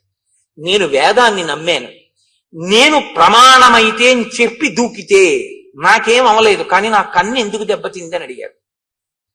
వెంటనే అశరీరవాణిగా వేదం అంది, వేదమే ప్రమాణము కనుక నాకు దెబ్బ తగలకూడదని నువ్వు అని ఉండి ఉంటే నీకు దెబ్బ తగిలి ఉండేది కాదు. వేదమే ప్రమాణమైతే అంటే చిన్న అనుమానం ఉంది కాబట్టి కన్ను దెబ్బతింది. సంశయం ఒకటి చిన్నది పెట్టుకున్నావు కాబట్టి ఆ పాటి దెబ్బ నువ్వు తినవలసి ఉంటుంది. ఎందుకంటే మహాత్ముల పట్ల, దేవతా స్వరూపాల పట్ల ఆస్తిక్య బుద్ధి అంటే చేసేటప్పుడు నమ్మి చెయ్యాలి తప్ప ఉందో లేదో అన్న అనుమానంతో చేయకూడదు. సుగ్రీవుడు రాముడు చేస్తాడంటున్నాడు, కానీ పరీక్షలు పెడుతున్నాడు. దీని ఫలితం ఎక్కడికి పోతుంది? కాబట్టి ఇప్పుడు రాముడి మీదకి తోయకండి. రాముడికి తెలిసి రాముడు కావాలని బాణం వేయలేదు, ఓ కొమ్మ మీద తన్ని కూర్చోబెట్టాడని, లక్ష్మణుడికి కొమ్మ వేయలేదని, అందుకని రాముడు బాణం వేయకుండా బాగా దెబ్బలు తిన్నాక వెనక్కి తీసుకొచ్చి బుద్ధి వచ్చిందా అని చెప్పి అప్పుడు దండయించాడు అనుకో. ఒక నలా అయితే అసలు వాళ్ళలేదు అప్పుడు. అప్పుడు మీరు రాముని యొక్క శీలాన్ని మీరు అవమానించినట్లు అవుతుంది. రాముడు అలా ఉండడు, ఆయన త్రికరణ శుద్ధి. రామో దిర్నాభిభాషతే. అమ్మా నాకు 2 మాటలు మాట్లాడడం చేత కాదమ్మా అన్నాడు ఆయన. కాబట్టి నేను చంపుతాను అని మాట ఇచ్చినటువంటి రాముడు చంపకుండా ఉండి మీ ఇద్దరు ఓలా ఉన్నారు అందుకు చంపలేదు అని రాముడు చెప్తే రాముడు అబద్ధం అన్నట్టు అవుతుంది. అప్పుడు మీరు రామాయణాన్ని సరిగ్గా పరిశీలనం చేయలేదు. రామాయణం బాగా అర్థం చేసుకునే ప్రయత్నం మీరు చెయ్యలేదు అని గుర్తు. సుగ్రీవుడు రాముణ్ణి నమ్మాడు, కానీ అంటే but is a bit of poison, కానీ అనేటప్పటికి అందులో చిన్న అనుమానం ఉంది. అనుమానం ఉండి ఆయన యందు నమ్మకం కలగడానికి ఆయనకే పరీక్షలు పెట్టి క్లేశాన్ని కల్పించినందుకు మహాత్ముడైన రాముడు ఇబ్బంది పడ్డాడా? ఈశ్వరుడికి అనవసరం. రాముడు ఈశ్వరుడిని మాట్లాడకండి. ఇప్పుడు రాముడు ఈశ్వరుడిని మాట్లాడేశారనుకోండి, మీరు మళ్ళీ కథ ఇంకొక కొంత తొక్కేస్తుంది. ఇప్పటి వరకు నరుడనేగా మనం మాట్లాడుకుంటున్నాం, అలాగే మాట్లాడుకుందాం. కాబట్టి నరుడిగా అలా అయితే వెంటనే శంఖచక్రాలు గదా బాణ పద్మం చూపించేసి నీ మొహం ఎచ్చా నేను విష్ణువుని అని చెప్పచ్చు. అలా చెప్పలేదుగా. అస్థిపంజరాన్ని ఎత్తవతల పారేయమంటే ఎత్తవతల పారేసాడు. నరుడిగానే చూపిస్తున్నాడు, తనకే ఉపకారం కావాలన్నట్టే చూపిస్తున్నాడు ఆయన. సీతమ్మని నువ్వు వెతికి పెట్టాలన్నట్లు. కాబట్టి ఇప్పుడు మహాత్ముడి జోలికి వెళ్ళాడు అని మీరు చెప్పవలసి ఉంటుంది. ధర్మాన్ని అనుష్ఠించేటటువంటి వాడు, సత్యాన్ని పట్టుకున్నవాడు, మిత్రధర్మానికి కట్టుబడ్డవాడు, శక్తి ఉండి ప్రతిజ్ఞ చేసిన వాడైనా అలా కుదరదయ్యా, నువ్వు చేసినా నేను నమ్మను, నువ్వు ఇవి చేస్తేనే నేను నమ్ముతాను అనేసి ఉంటే ఇంకోలా ఉంటుంది. నువ్వు ఇంద్రుడంతటి వాడివి, ఇంద్రుడిని గెలుస్తావు కానీ అంటూ ఉండడం మాట ఒకలా, లోపల ఒకలా సుగ్రీవుడికుంది. కాబట్టి ఇప్పుడు రాముడు బాధపడ్డాడా లేదా పక్కన ఉంచండి. కుమారిల భట్టని అంతటి వారు సాక్షాత్ సుబ్రహ్మణ్యావతారం అయినా కూడా అనుమానం వ్యక్తం చేసినందుకు దెబ్బతిన్నారే, మరి అది సుగ్రీవుడికి మాత్రం ఎందుకు వర్తించదని మీరు అనుకుంటున్నారు? అంత పెద్ద రక్షణ ఉంటుంది, కానీ ఆ రక్షణ పొందడానికి ముందు చేసిన పాపం కడిగేసుకోవాలి. ఇది పోవాలి. ఇది కడగడానికి ఈశ్వరుడు రామునికి ఇద్దరూ ఒక్కలా ఉండి బాణం వెయ్యలేనటువంటి పరిస్థితి ఉత్పన్నమవుతోంది. కాసేపు బాణం వేయకుండా ఉండడమే మంచిదన్న బుద్ధిని ప్రచోదనం చేశాడు. అప్పుడే రామాయణాన్ని రామాయణంగా మీరు అర్థం చేసుకున్నట్టు అవుతుంది. ఇప్పుడు రాముడి దోషం ఏముంది?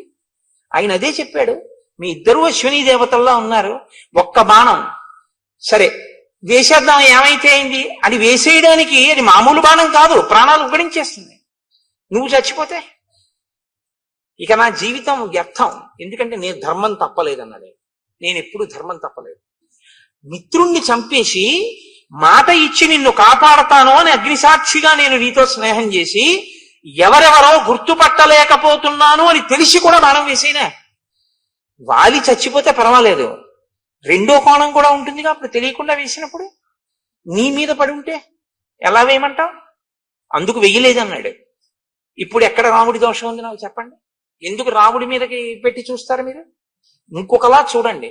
కిష్కింధకాండ దగ్గరికి వచ్చేటప్పటికి ఉన్న ఇబ్బంది ఏమిటంటే, కిష్కింధకాండలో రాముణ్ణి సరిగ్గా అర్థం చేసుకునే ప్రయత్నం లేక రాముని యందు దోషం ఆరోపించి చెట్టు జాతి నుంచి కొట్టాడు, వాలితో ఇలా అన్నాడు, బాణం వేయకుండా వచ్చేసాడు, సుగ్రీవుడు 2 మాటలు దెబ్బలు తిన్నాడు. ఇవన్నీ ఏవో తెలివి తక్కువ మాటలు అంటుంటాం మనం.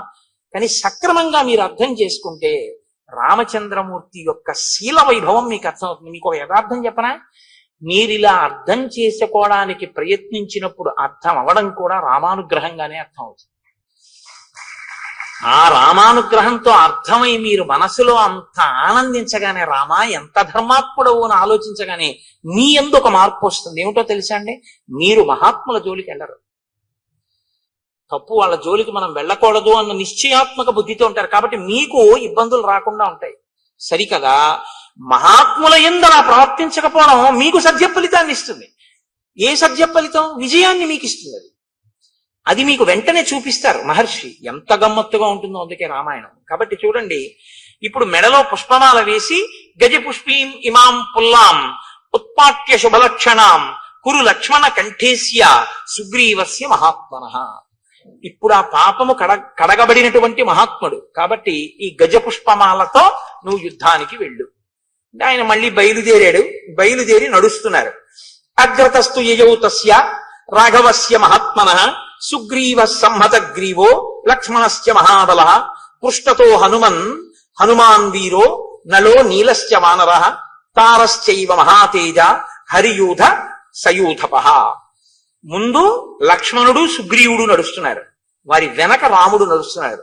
రాముడి వెనక హనుమ, తారుడు, ఆ తరువాత నలుడు, నీలుడు, వీళ్ళు ఆయన వెనక నడుస్తున్నారు. అందరూ కలిసి వెడుతున్నారు.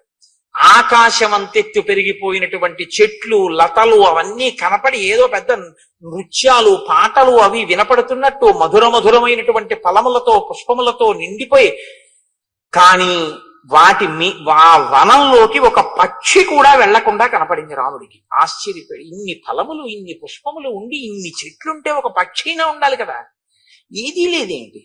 ఆశ్చర్యపోయి ఆయన సుగ్రీవుణ్ణి అడిగాడు, ఏమిటి ఇలా ఉంది వనం? రాముడు చాలా గొప్పగా అడుగుతాడండి. ఒక ప్రశ్న వేయడం అంటే ఆయన అలా ఉంటాడు. ఇన్ని చెట్లుంటే పక్షులు ఉండాలి, చెట్లున్నాయి, పళ్ళున్నాయి, తేనె పట్లున్నాయి, పువ్వులున్నాయి, పక్షి లేదు, మృగం లేదు, మనిషి లేడు. ఎందుకు లేదు అలాగా? ఏమిటి దీని విశేషం? సుగ్రీవా, నీకేమైనా తెలుసా? కిష్కింధని పరిపాలించావుగా కొంతకాలం, చెప్పు.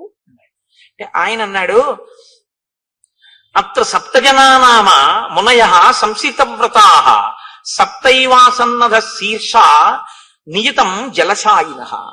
ఇక్కడ సప్తజనులు అనబడేటటువంటి మునులు ఉండేవారు 7. వారు చెట్టు కొమ్మలకి కాళ్ళు పైకి పెట్టి తల కింద పెట్టి తపస్సు చేసేవారు. వారు 7 రోజులకు ఒక్కసారి బయటికి వచ్చి వాయువుని భక్షించేవారు. వాళ్ళు నీటిలో పడుకునేవారు. అంత ఘోరమైనటువంటి తపస్సు చేశారు. సప్తరాత్ర కృతాహార వాయునా వనవాసిన దివం వర్ష శతైర్యాత సప్తభి సకళేవరాహ. 700 సంవత్సరముల అలా తపస్సు చేశారు. తపస్సు చేశాక వాళ్ళు సశరీరంగా స్వర్గానికి వెళ్ళిపోయారు. వారు ఇప్పటికీ అప్సరసలతో కలిసి ఈ వనంలోకి వచ్చి క్రీడిస్తూ ఉంటారు. అప్పుడు ఇక్కడ గొప్ప గొప్ప నాట్యములు, అందెల రవళులు, సంగీత ధ్వనులు వినపడుతుంటాయి. ఆ మహామునులు సంచరించిన ప్రాంతం కనుక అందులోకి పక్షులు, మృగములు ఏవి కూడా, ఇందులోకి ఆఖరికి ఇంద్రాది దేవతలు కూడా ప్రవేశించలేరు. ఒకవేళ ఎవరైనా అంత తపశ్శక్తితో కూడినటువంటి ఆ ప్రాంతంలోకి వెడితే, అంత తేజోవంతమైన భూమి యందు అడుగిడితే ఆ తేజస్సుని తట్టుకోలేవు. కాబట్టి యువతల ప్రాణులు వెంటనే చనిపోతారు. కాబట్టి రామ, పక్షులు కాని మృగములు కాని ఏవి ఆ వనంలోకి వెళ్ళవు. అంత గొప్పది. రామ, ఇక్కడ ఒక విషయం చెప్పాలి నేను అని కురు ప్రణామం ధర్మాత్మన్ తాన్ సముద్దిశ్య రాఘవ లక్ష్మణేన సహ భ్రాత్ర ప్రయత సంయతాంజలి. రామ, ఒక్కసారి ఇక్కడ ఆగి ఆ వనం వంక తిరిగి లక్ష్మణ సహితుడవై ఒక నమస్కారం చెయ్యి. ఎందుకు చెయ్యాలి? ప్రణమంతి హియే తేషాం మునీనాం భావితాత్మనాం న తేషాం అశుభం కించిత్ శరీరే రామదృశ్యతే. ఈ సప్త జనులు అనబడేటటువంటి వాళ్ళు తపస్సు చేసినటువంటి వనం వంక తిరిగి ఎవరు నమస్కారం చేస్తారో వాళ్ళకి రోగాలు రావు, వాళ్ళు అనుగ్రహిస్తారు. పైగా వారికి ఉత్తర క్షణంలో విజయం కలుగుతుంది. ఎవరు చెప్తున్నారు ఈ మాట? సుగ్రీవుడు చెప్తున్నాడు. అంటే ఒక కార్యం మీద వెళ్ళేటప్పుడు మహాత్ములు ఉండి వెళ్ళిన భూమికి నమస్కరించినా సరే వాళ్ళని తలుచుకుని విజయం కలుగుతుంది. శరీరానికి అనారోగ్యం కూడా రాదు. మహాత్ములకి నమస్కారం చేస్తే ఈ సజ్జ ఫలితం ఉంటే, మహాత్ముల పట్ల ఇంకొకలా ప్రవర్తిస్తే దానికి ఫలితం ఉంటుందా ఉండదా? సజ్జ ఫలితం వెనకది ఆ ఫలితం, ఇప్పుడు ఈ ఫలితం. అంటే వారి మరణిస్తారని గుర్తు. సుగ్రీవుడి మనోరథం ఈడేరుతుందని గుర్తు. మీరు అందుకే కిష్కింధకాండ చాలా జాగ్రత్తగా గమనించవలసి ఉంటుంది. కిష్కింధకాండ ధర్మ సూక్ష్మములతో ఉంటుంది. ఎక్కడికక్కడ మహర్షి మనకి విషయాలు చెప్తుంటారు. అందుకే మహాత్ములైనటువంటి వారు కనపడ్డప్పుడు మీరు ఒక్క నమస్కారం చేసి పరమ గౌరవంతో నిలబడితే చాలు, మీకు ఈశ్వరానుగ్రహం వచ్చేస్తుంది. మహాత్ముల పట్ల మీరు వ్యతిరేకంగా ప్రవర్తిస్తే చాలు, వ్యతిరేక ఫలితం కూడా వచ్చేస్తుంది. కాబట్టి ఇప్పుడు ఒక నమస్కారం చెయ్యి అంటే తతో రామ సహ భ్రాత్ర లక్ష్మణేన కృతాంజలి. నమస్కారం చేసి అభివాద్యతు ధర్మాత్మ రామో భ్రాతా చ లక్ష్మణ సుగ్రీవో వనరాశ్చైవ జగ్ముహు సంహృష్ట మానసాహ. సంతోషంగా వాళ్ళందరూ కలిసి ఆ కిష్కింధా నగరం వైపుకి వెళ్ళారు. వెళ్ళిన తర్వాత సుగ్రీవుడు ఒక మహానాదం ఒకటి చేశాడు. ఆ మహానాదానికి అక్కడ ఉండేటటువంటి గోవులన్నీ కూడా తోకలెక్కి పారిపోయి, ఆకాశంలోనూ చెట్ల మీద ఉన్నటువంటి పక్షులన్నీ గుండెలు బద్దలై నేల మీద పడి మరణించాయి. అంత పెద్ద మహానాదం చేశాడు. అప్పుడే సుగ్రీవుణ్ణి తరిమేశానన్న ఆనందంతో అంతఃపురంలోకి వెళ్లి తారతో క్రీడిస్తూ మధుపానాసక్తుడై ఉన్నాడు వాలి. శ్రుత్వాతు తస్య నినదం సర్వభూత ప్రకంపనం మదశ్చైక పదే నష్ట క్రోధాశ్చాపతితో మహాన్. వెంటనే ఇప్పుడిప్పుడు వీణ్ణి నేను ఇంత యుద్ధం చేసి నెత్తురు కారేటట్టు కొట్టి తరిమొచ్చాను, మళ్ళీ వచ్చి సింహనాదం చేస్తున్నాడు ఆ యుద్ధానికి అని విపరీతమైన క్రోధం వచ్చి లేచి నిలబడ్డాడు వాలి. సతు రోషపరీతాంగో వాలి సంధ్యాతప ప్రభ ఉపరక్త ఇవాదిత్య సద్యో నిష్ప్రభతాం గతః. గ్రహణం నాడు సూర్యుడు ఎలా కాంతి కోల్పోతాడో నిలబడిన వాలి యందు కోల్పోబడుతున్నటువంటి కాంతి కనపడింది, లేదా కాంతి క్షీణించిన వాలిగా నిలబడ్డాడు. అంటే మృత్యు ఆసన్నం అవుతోంది అని గుర్తు. ఆయన గబగబ అడుగులు వేసి బయటికి ఎడుతున్నాడు. తార ఆయన భార్య. శ్రీరామాయణంలో తార ఒక మెరుపు, అద్భుతం. అసలు కిష్కింధకాండలో తార పాత్ర అనుపమాన. అలా మాట్లాడుతుంది, 2 పర్యాయాలు మాట్లాడుతుంది కిష్కింధకాండలో, 2 సార్లు అంతే. మీరు చెవులొగ్గి వినాలన్నమాట. తార మాట్లాడుతుంటే అలా మాట్లాడుతుంది. బృహస్పతి యొక్క కుమారుడు తారుడు, తారుని యొక్క కూతురు తార. అందుకని తాతగారి తెలివితేటలన్నీ వచ్చాయి ఆవిడికి. మీరు శ్రీరామాయణంలో ఇంకో గమ్మత్తుంది. రామాయణంలో కొన్ని జంటలు కనపడతాయి మీకు. దశరథుడు ముగ్గురు భార్యలు, సీత రాములు, అహల్య గౌతముడు, తార వాలి, రావణుడు మండోదరి. ఇలా ఒక్కొక్క జంటలో ఒక్కొక్క లక్షణం ఉంటుంది. దశరథుడు కౌసల్య సుమిత్ర కైకేయి. కౌసల్య యందు ఉదాసీనుడు, అసలు పట్టించుకోడు. సుమిత్ర యందు తటస్థుడు, పట్టించుకున్నాడో పట్టించుకోలేదో, విన్నాడో వినలేదో తెలియదు. కైకేయందు ప్రేమాస్పదుడు, కొంప ముంచేసింది. అహల్య గౌతములు చెయ్యరానంత అపరాధం అహల్య చేసింది. అయినా తన భార్యని ఉద్ధరించుకుని తన పక్కకి తెచ్చుకోవడమే తప్ప భార్యని విడిచిపెట్టడం అన్నది సనాతన ధర్మంలో లేదని నిరూపించిన వాడు గౌతముడు. తార వాలి. తార ఏది చెప్పినా వింటాడు, నోర్మొయ్యి అని ఎప్పుడు అంటాడు, చక్కగా వింటాడు. తను చేసేదే చేస్తాడు తప్ప తార చెప్పిన మాట పాటించాడు వాలి. రావణుడు మండోదరి అసలు భార్యగా చూసినట్లు కూడా మీకు కనపడదు. అంత మహాపతివ్రత. మహర్షి స్పష్టంగా చెప్పారు రామాయణంలో, సీతమ్మ ఎంత సౌందర్యవతో మండోదరి అంతే సౌందర్యవతి. నా ఎందు కనపడని ఏ అందం నీకు సీతమ్మ ఎందు కనపడిందిరా, నీకు మృత్యువు కోసం వెళ్ళావు తప్ప అంది మండోదరి. కాబట్టి రావణాసురుడు అనబడేటటువంటి వాడు ఇంత గొప్పదైనా మండోదరిని అసలు ఎప్పుడు భార్యాస్థానంలో ఇవ్వవలసిన కనీస గౌరవం కూడా ఇవ్వనివాడు. కాబట్టి ఆవిడ చెప్పడం ఈయన వినడం అన్నది అసలు ఉండనే ఉండదు. ఆ దాంపత్యం అటువంటిది. అయినా ఆవిడ ఆయన్ని అనుగమిస్తూనే ఉంటుంది, మహాపతివ్రత. సీతారాములు దాంపత్యం అంటే వీళ్ళిద్దరిదే రామాయణంలో. ఎందుకో తెలుసా అండి? రాముడు ఏదైనా సీతమ్మతో మాట్లాడతాడు, సీతమ్మ ఏదైనా రాముడితో మాట్లాడుతుంది. సీతమ్మ చెప్పిన దాంట్లోది నేను తీసుకోవలసి ఉంది అనుకుంటే రాముడు ఆవిడ చెప్తేనే వినడం ఏమిటి అనుకోడు. చాలా మంచి మాట చెప్పావో అలా చేద్దామంటాడు. ఒకవేళ సీతమ్మ చెప్పింది చేయకూడదు అనుకుంటే ఇది ఒక్కనాటికి చేసే విషయం కాదు, నేనెవరో నీకు బాగా తెలుసు, అయినా నువ్వు ప్రేమతో చెప్పావు, నువ్వు కాకపోతే ఎవరు చెప్తారు, ఫలానా కారణానికి ఇది చేయడం కుదరదు అని వివరిస్తాడు. రాముడు ఏదైనా సీతమ్మకి చెప్తే రాముడు చెప్పిందే సీతమ్మ చేస్తుంది. కానీ రాముడు చేస్తే బాగుంటుంది అనుకుంటే ఆయనకి నేను చెప్పడం బాగుంటుందా అని ఊరుకోదు, చెప్పి తీరుతుంది. ఇది సీతారాములిద్దరిది పెద్దలు కుదిర్చిన వివాహం. దశరథ మహారాజు జనకుడు కుదిర్చిన వివాహం. పెద్దలు కుదిర్చిన వివాహం ఏదో అది రామాయణంలో టోటల్ సక్సెస్. వాళ్ళిద్దరూ అంత ఆదర్శవంతమైనటువంటి జీవితాన్ని గడిపారు. కాబట్టి మనం బతికితే సీతారాముల్లా బతకాలి. దాంపత్యంలో భార్యాభర్త ఎలా ఉండాలి అన్నది రామాయణంలో మీరు శ్రీరామాయణము దాంపత్యము చదివారనుకోండి. నేను మీతో అన్నానుగా, రామాయణాన్ని ఒక్కసారి చదవకండి, రామాయణాన్ని అనేక కళ్ళజోళ్ళు పెట్టుకుతారు. అనేక కళ్ళజోళ్ళు అంటే నా ఉద్దేశం రామాయణము ధర్మశాస్త్రము, రామాయణము జ్యోతిష శాస్త్రము, రామాయణము శకుల శాస్త్రము, రామాయణము పరిపాలనా శాస్త్రము, రామాయణము బంధుప్రీతి, రామాయణము ధర్మశాస్త్రము, రామాయణము ఇదిగో దాంపత్య జీవనము. ఇలా మీరు ఎలా కావాలనుకుంటే అలా రామాయణాన్ని చూడొచ్చు. వెంటనే మీకు రామాయణం నుంచి వచ్చేస్తుంది అంతే సారం. మీరు ఎలా ఉండాలో రామాయణం చెప్పేస్తుంది. అందుకే రామాయణం వేదోప బ్రహ్మణం. రామాయణం చెప్పండి లోకంలో ఏమీ ఉండదు, అన్నీ చెప్తుంది రామాయణం. కానీ రామాయణాన్నే మీరు చెప్పాలి, రామాయణాన్నే మీరు చదవాలి, రామాయణాలు చెప్పకూడదు. వాల్మీకి రామాయణాన్నే చదువుకోండి, అంటే మిగిలినవి చదవద్దని కాదు, చదివి సంతోషించండి. వాల్మీకి మహర్షికి ప్రత్యక్షంగా ఆచమనం చేస్తే ఏది కనపడి సత్యమై రచింపబడిందో అది వాల్మీకి రామాయణం. మిగిలినవి అనుభవింపబడి రచింపబడినటువంటి రామాయణం. కాబట్టి లోకంలో అందుకే ఓ మాట వచ్చిన ఏదో రామాయణం చెప్పి వెళ్ళారా అంటే ఏది చెప్పినా రామాయణంలోంచి తప్ప చెప్పడానికి ఇంకో చోటు నుంచి ఉండదు.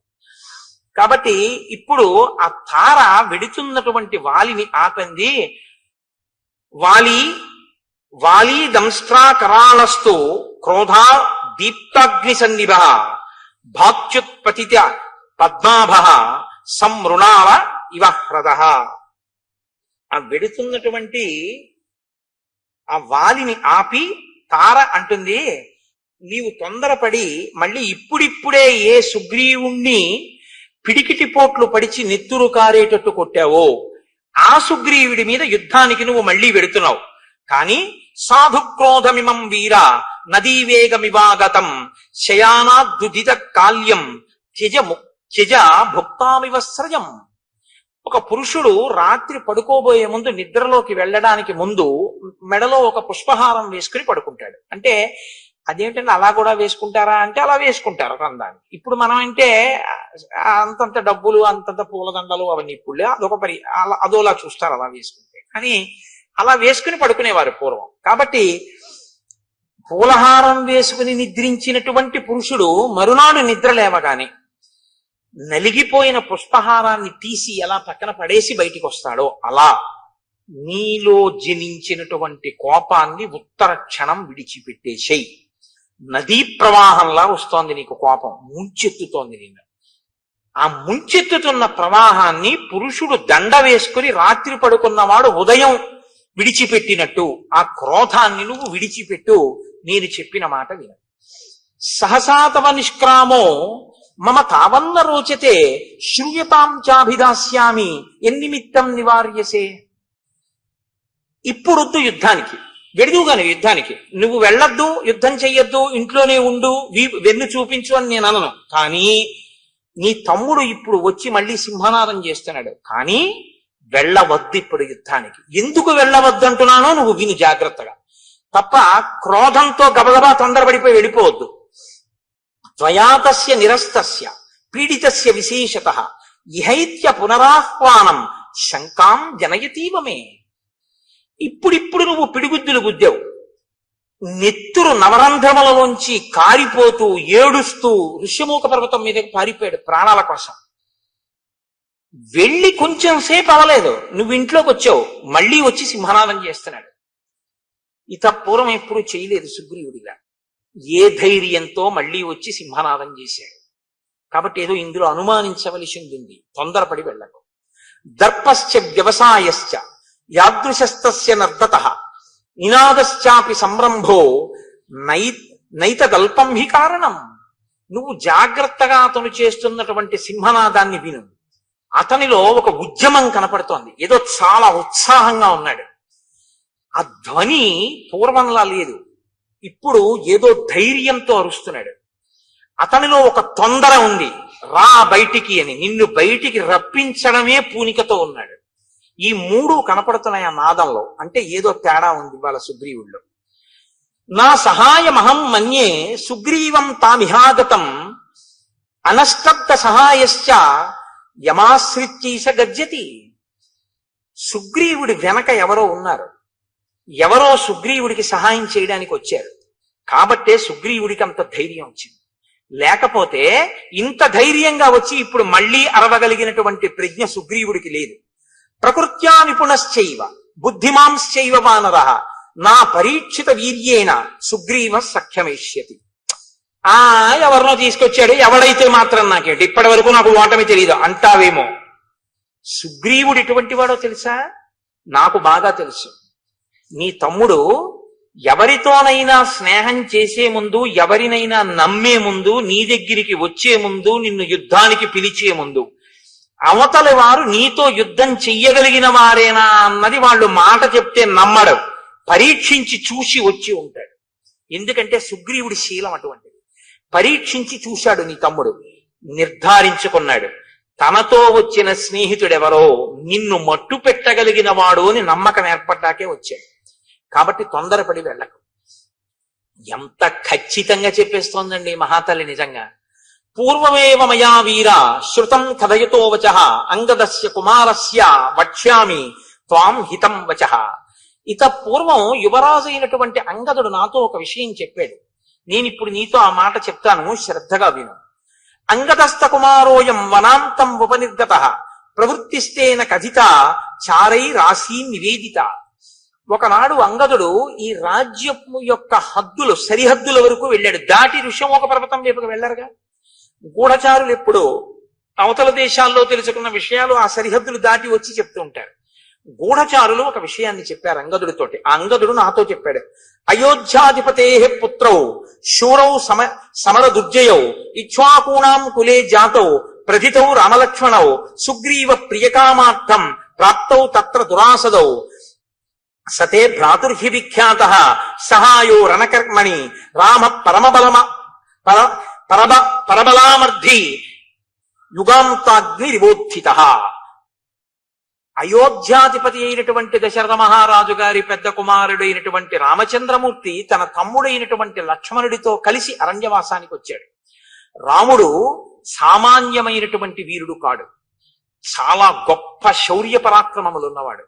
అటువంటి రాముడు సుగ్రీవుడితో స్నేహం చేశాడు అని గూఢచారులు మనకి వర్తమానం చెప్పారు. నివాస వృక్ష సాధూనాం ఆపన్నానాం పరాగతి ఆర్తానాం సంశ్రయశ్చైవ యశశ్చైక భాజనం. మిగిలిన విషయాలు చెప్పడంలో తార ప్రజ్ఞ గురించి మీరు ఆలోచించక్కర్లేదు. ఇది చెప్పడానికి తార ప్రజ్ఞావంతురాలు అని మీరు చెప్పవలసి. మిగిలినవి ఒక రాజు భార్యగా ఆమె తన అనుభవంతో పసిగట్టగలిగింది అని మీరు అనుకోవచ్చు. కానీ ఇది చెప్పాలంటే పూర్వపుణ్యం ఉంటే తప్ప చెప్పలేరు. గత జన్మలలో చాలా పుణ్యం చేసి ఈశ్వరుడి యొక్క అనుగ్రహం పొందిన వాళ్ళకే ఈశ్వరుడి యొక్క స్వరూపం గురించినటువంటి జ్ఞానము భాషిస్తుంది. ఆవిడ రాముడు ఎవరో పసిగట్టేసింది. అందుకే కిష్కింధకాండలో తార విరుపు అన్నాను నేను. ఈ శ్లోకాన్ని తార చెప్పకపోతే తార ఉపన్యాసం అంతా ఒకెత్తు గొప్పదే, కానీ ఈ శ్లోకం వల్ల తార జాజ్వల్యమానమైనటువంటి స్థానాన్ని పొందేసింది కిష్కింధకాండలో. నివాస వృక్ష సాధూనాం ఆపన్నానాం పరాగతి ఆర్తానాం సంశ్రయశ్చైవ యశశ్చైక భాజనం. రాముడు ఒక చెట్టు. రాముడు ఎటువంటి చెట్టు అంటే అది పూలతో పళ్ళతో నిండినటువంటి ఒక పెద్ద మహావృక్షం. రాముడు అనబడేటటువంటి చెట్టు యొక్క పాదములను ఎవరు ఆశ్రయిస్తారో వాళ్ళకి నీడనిస్తుంది. మీరు ఒకటి గమనించండి, మీకు నీడ కావాలి, చెట్టు అక్కడ ఉంది, మీరు చెట్టు కిందకి వెళ్ళాలా, చెట్టు మీ దగ్గరికి వస్తుందా? మీరు చెట్టు కిందకి వెళ్ళాలి. చెట్టు కిందకి మీరు వెళ్ళాలి తప్ప మీరు ఇక్కడ కూర్చుని ఓ చెట్టా నాకు నీడని అంటే చెట్టు నీడనివ్వదు. మీరు చెట్టు యొక్క మూలమును పాదమును ఆశ్రయించారనుకోండి, చెట్టు నీడనిచ్చేస్తుంది. మీరు దాని పాదాలు పట్టుకుంటే నీడనిస్తుంది.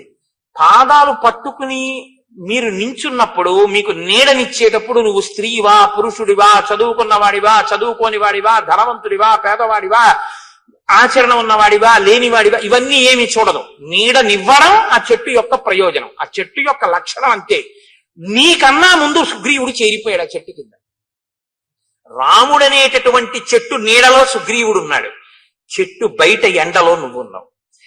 రాముణ్ణి ఆశ్రయించి సుగ్రీవుడుంటే నాకేమిటి, నాకు బలం ఉందంటావేమో, అలాంటి చెట్టు లోకంలో ఇంకొకటి లేదు, అదొక్కటే చెట్టు.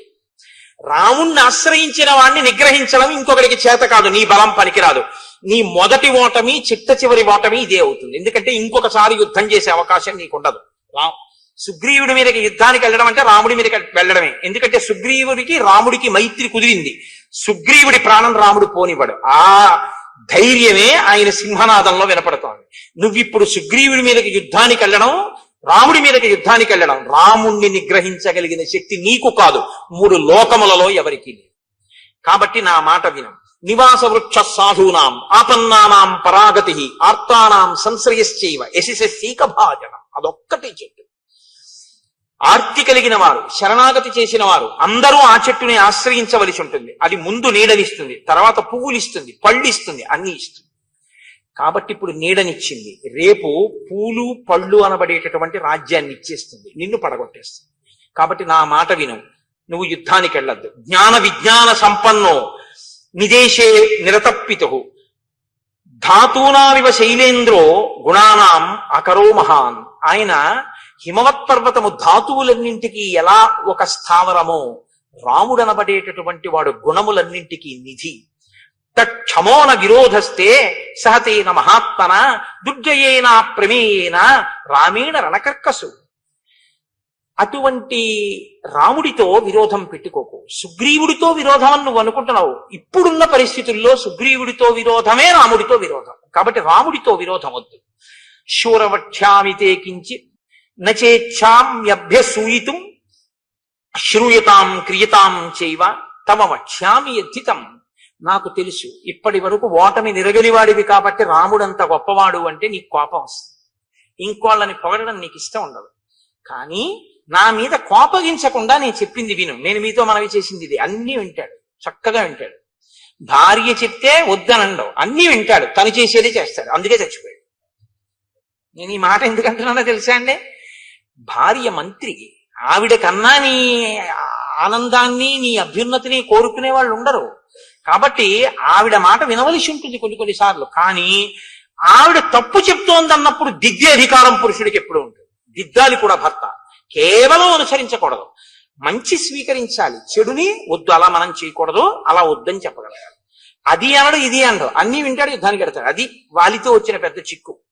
కాబట్టి ఇప్పుడు ఆవిడంది యవ్వరాజ్యేన సుగ్రీవం పూర్ణం సార్థభిషేయచ విగ్రహం మా కృధా వీర భ్రాత్ర రాజన్ బలీయస. ఎందుకయా సుగ్రీవుడితో నీకు వైరం? నీ తోడ పుట్టినవాడయా, ఒక ప్రమిదలో వెలుగుతున్నటువంటి రెండు జ్యోతులు మీ ఇద్దరు. ఆయన ఏం తప్పు చేశాడు నువ్వు అసలు రాజ్యం నుంచి? ఉత్సర్జురు వైరముత్సృజ్య దూరత. నువ్వు చక్కగా సుగ్రీవుడితో స్నేహం చేసి రాముడితో స్నేహం చేసి వాళ్ళిద్దరితో ప్రీతిపాత్రంగా ప్రవర్తించడం మొదలుపెట్టు, నువ్వు మరింత బలపడిపోతావు. లాలనీయోహితే భ్రాత యవీయానేషవానరా తత్రవా సన్నిహస్తోవా సర్వదా బంధురేవతే. నీ తమ్ముడయ్యా అతను, నీ చేత లాలింపబడడానికి యోగ్యుడు. అతని మీద కోపం పెట్టుకుంటానంట ఏంటి? కోపం పెట్టుకోకు, ఇక్కడ ఉండని, అరణ్యంలో ఉండని. సుగ్రీవుడు నీకు తమ్ముడు, అంతే, ఈ జన్మకంతే ఇంకా మీ బంధం. అటువంటి తమ్ముడిని ఎందుకు దూరం చేసుకుంటావు? పిలిచి యవరాజ్య పట్టాభిషేకం చెయ్యి. నహితేన సమం బంధుం భువి పశ్యామి కంచన దానమానాది సత్కారై కురుష్వ ప్రత్యనంతరం. నాకు తెలుసున్నంత వరకు వాలి సుగ్రీవుడి వంటి బంధువు నీకు ఈ లోకంలో లేడు. తమ్ముడు నీ ఎంతంత ప్రీతి ఉన్నవాడు, నీ సేవకుడుగా బతికేటటువంటి వాడు. ఎందుకు దూరం చేసుకుని అతన్ని చంపుతానంటావు, అతని మీదకి యుద్ధానికి ఎడతానంటావు? వెళ్లకు. హాయిగా పిలిచి అంతఃపురంలో కూర్చోబెట్టి అతనికి కావలసినటువంటివన్నీ సమకూర్చు. సంతోషపడిపోయి నీ దగ్గర చేతులు కట్టుకుని వంగి నమస్కరిస్తూ నీ వెంట ఉంటాడు. వైరమే తత్సముత్సృజ్య తమ పార్శ్వే సతిష్టతు సుగ్రీవో విపులగ్రీవ తమ బంధు సదామత. నీకు కుడి భుజం ఎలా ఉంటుందో బలంలో, సుగ్రీవుడు నీకు పక్కనుంటే అంత బలంగా ఉంటుంది. అందుకని ఆయన్ని మించిన వాడు లేడు. కాబట్టి సుగ్రీవుడితో స్నేహం చెయ్యి. భ్రాతు సౌహృదమాలంబ నాన్యా గతిరిహాస్థితే. నువ్వు సుహృద్భావాన్ని నీ తమ్ముడి యందు చూపించావా? నా మాట విను. సాధువాక్యం కృష్వమే. నీ చెప్పినటువంటి మంచి మాట నువ్వు చెయ్యి. నేను చెప్పినటువంటి హితవచనములను కానీ నువ్వు తప్పకుండా ఆచరిస్తే, యుద్ధం చెయ్యకుండా రాముడితో సుగ్రీవుడితో స్నేహం చేస్తే 10 కాలాలు సంతోషంగా మనం జీవించగలం. ప్రసీద పద్యం శృణుజల్పితం హిమే నరోషమేవాను విధాతుమర్హసి క్షమోహితే కోసల రాజసూనునా నిగ్రహ శక్ర సమాన తేజస. ఇంద్రుడితో సమానమైనటువంటి రాముని తేజస్సుని నిగ్రహించడానికి నువ్వు సరిపోవు. ఆ రాముడు సుగ్రీవుడి వెనక ఉన్నాడు. స్పష్టంగా చెప్తున్నాను, నా మాట నమ్ము. యుద్ధానికి వెళ్లకు. సుగ్రీవుణ్ణే లోపలికి పిలిచి అవరాజ్యమి. పరమ సంతోషంగా మీ అందరూ హాయిగా ఉంటారు. నా మాట విని నేను చెప్పిన మాట ఆచరిస్తే నేను ఎంతో సంతోషిస్తాను అని తార వాలితో చెప్పింది. వాలి ఏం చేస్తాడో రేపు చూద్దాం. ఎందుకంటే వాలి ఏం చేస్తాడో మొదలు పెట్టామనుకోండి, అమంగళం వైపుకి వెళుతుంది, మరణం వైపుకి తీసుకెళ్లవలసి ఉంటుంది. అందుకని ఇవాళ భార్య ప్రీతిగా చెప్పింది, రేపు ఏం చేస్తాడో చూద్దామన్న మంగళకర ఘట్టం దగ్గర ఆపే ప్రయత్నాన్ని చేస్తాను. ఇవాళ రోజు మనం రామనామం కదా చెప్తున్నాం. ఇవాళ రామనామ స్థానంలో ఒక ప్రత్యేక కార్యక్రమం ఒకటి మీరు కొద్దిసేపు అవధరించండి. లోకంలో ఒక మర్యాద ఒకటి ఉంది. ఏమిటా మర్యాద అంటే, ఏదైనా చేస్తున్నటువంటి క్రతువు కానీ, చేస్తున్నటువంటి జరుగుతున్న ఒక సభ కానీ పూర్ణంగా పవిత్రం అయిపోయింది, భగవంతుడు పరిపూర్ణంగా ఆశీర్వదించాడు, చాలా సంతోషించాడని గుర్తు ఏమిటో తెలుసా అండి? పంచశిఖలు పెట్టుకుని దీక్షావస్త్రంతో ఉన్నటువంటి వటువు సభాప్రవేశం చేయడం. అందుకే బలిచక్రవర్తి అంతటి వాడు వటువు సభలోకి వస్తుంటే, వడుగా ఎవ్వరివాడవెవ్వడవు సంవాస స్థలం వెయ్యది ఎడకు నీ వరుదించుటం సఫలమయ్యన్ వంశమున్ జన్మమున్ కడు ధన్యాత్ముడనైతే ఈ మఖము యోగ్యం వయ్యి సుహృతంబులయ్య శిఖులున్ కళ్యాణమి కాలమున్ అంటాడు. ఒక కార్యం భగవదనుగ్రహాన్ని పొందింది అని గుర్తు ఏమిటో తెలుసా అండి? సభలోకి వటు వచ్చి కూర్చుంటాడు. నేను మీకు ప్రమాణం చూపిస్తున్నాను, నా సొంతంగా చెప్పేశాను అనుకుంటున్నారేమో. వడుగా ఎవ్వరివాడవెవ్వడవు, ఆ ప్రశ్న మనం అడగక్కర్లేదు, తెలుసు. సంవాస స్థలం వెయ్యది, ఈ ఎడకును నీ వరుదించుటన్ సఫలమయ్యన్ వంశమున్ జన్మమున్. సఫలమైపోయింది మన వంశం జన్మాను ఆయన రావడం వల్ల. వటు అంత గొప్పవాడు, ఉపనయనం చేసుకున్నవాడు. కడు ధన్యాత్ముడనైతి ఈ మఖము యోగ్యం వై. సుహృతంబులయ్య శిఖులున్ కళ్యాణమి కాలమున్. పట్టాభిషేకం రాబోతోంది కదా, కాబట్టి వటువా నువ్వు ఒక్కసారి చక్కగా లేచి వచ్చి ఈ వేదిక మీద కూర్చో. దా, మొన్ననే ఉపనయనం చేసుకుని గుంటూరులో సంపూర్ణ శ్రీరామాయణ ప్రవచనాలు జరుగుతున్నాయని, అంత రామాయణ ప్రవచనం జరుగుతున్నటువంటి శృంగేరి శారదాపీఠ ప్రాంగణంలో వెళ్ళి కూర్చుని నేను ఒక్కసారి రామాయణం ఒక ఉపన్యాసం విని వస్తాను అని వాడు నిన్నగాక మొన్న 2 రోజులైంది వాడు సంధ్యావందనం చేసుకుని కూర్చో. వీడు నాకు శిష్య సమానుడే, అందుకని ఏకవచన ప్రయోగం నేను చెయ్యొచ్చు. వీడు ఎంత ధారణ చేశాడంటే, ఎంత చక్కగా సంధ్యావందనం గాయత్రి చేసుకుంటున్నాడంటే, ఏదో పేరుకి ఉపనయనం చేసుకుని ఒంటి మీద యజ్ఞోపవీతం వేసుకుని 20 ఏళ్ళైనా కూడా ఇంకా సంధ్యావందనంలో కనీసం గాయత్రి ధ్యాన శ్లోకం కూడా రాని వాళ్ళు వీడిని చూసి సిగ్గుపడాలి అని చెప్పడానికి నేనేం మొహమాట పట్టలేదు. వాడు 2 రోజులైందేమో సంధ్యావందనం చేసి. వాడు ఎంత చక్కగా గాయత్రి చేస్తున్నాడంటే, వాడు నా దగ్గరకు వచ్చి కూర్చుని ఇవ్వాలా, వాడు గాయత్రి మంత్రం గురించి కొన్ని విషయాలు తెలుసుకుని నా ఆశీర్వచనం పొందాలి అని వాడు ప్రత్యేకం హైదరాబాద్ నుంచి వచ్చి వాడు ఇవాళ ఇక్కడ రామాయణం వింటాను అని ఇంత వైదికంగా వచ్చి కూర్చుని రామాయణ ప్రసంగం విన్నాడు. నీ రాక చేత నాన్న రామచంద్రమూర్తి యొక్క అనుగ్రహం పరిపూర్ణంగా లభించినట్టు. వటు వస్తే గౌరవించాలి మనం. కాబట్టి శృంగగిరి పీఠం కాబట్టి అందున ఒక వటువు సన్యాసి ఇద్దరిని తప్పకుండా గౌరవించవలసిన బాధ్యత పీఠం మీద ఉంటాయి. వటువుకి ఏవి పడితే ఇవ్వకూడదు. వటువుకిస్తే గుడుగో దిన్నిదమో కమండలయో నాకున్ ముంజియో దండమో వడుగేనెక్కడ కరుల్ వామాక్షుల అశ్వమూలెక్కడ నిత్యోచిత కర్మమెక్కడ మదాకాంక్షితం పైన 3 అడుగుల మేర త్రోవకిచ్చుటంటే బ్రహ్మాండము నా పాలికి. కాబట్టి నీకో యజ్ఞోపవీతం మొదలైనవి బ్రహ్మచారికి ఏమి ఇవ్వాలో అది శృంగగిరి పీఠం తరపున ఇస్తారు. ఏనన్నా ఆచమనం చేయడానికి, అర్ఘ్యం ఇవ్వడానికి పాత్ర అవి. ఏది పీఠం తరపున బహూకరించండి చక్కగా. ఎంత గొప్ప సన్నివేశం అండి ఇవాళ, మీ అందరూ చూసి సంతోషం.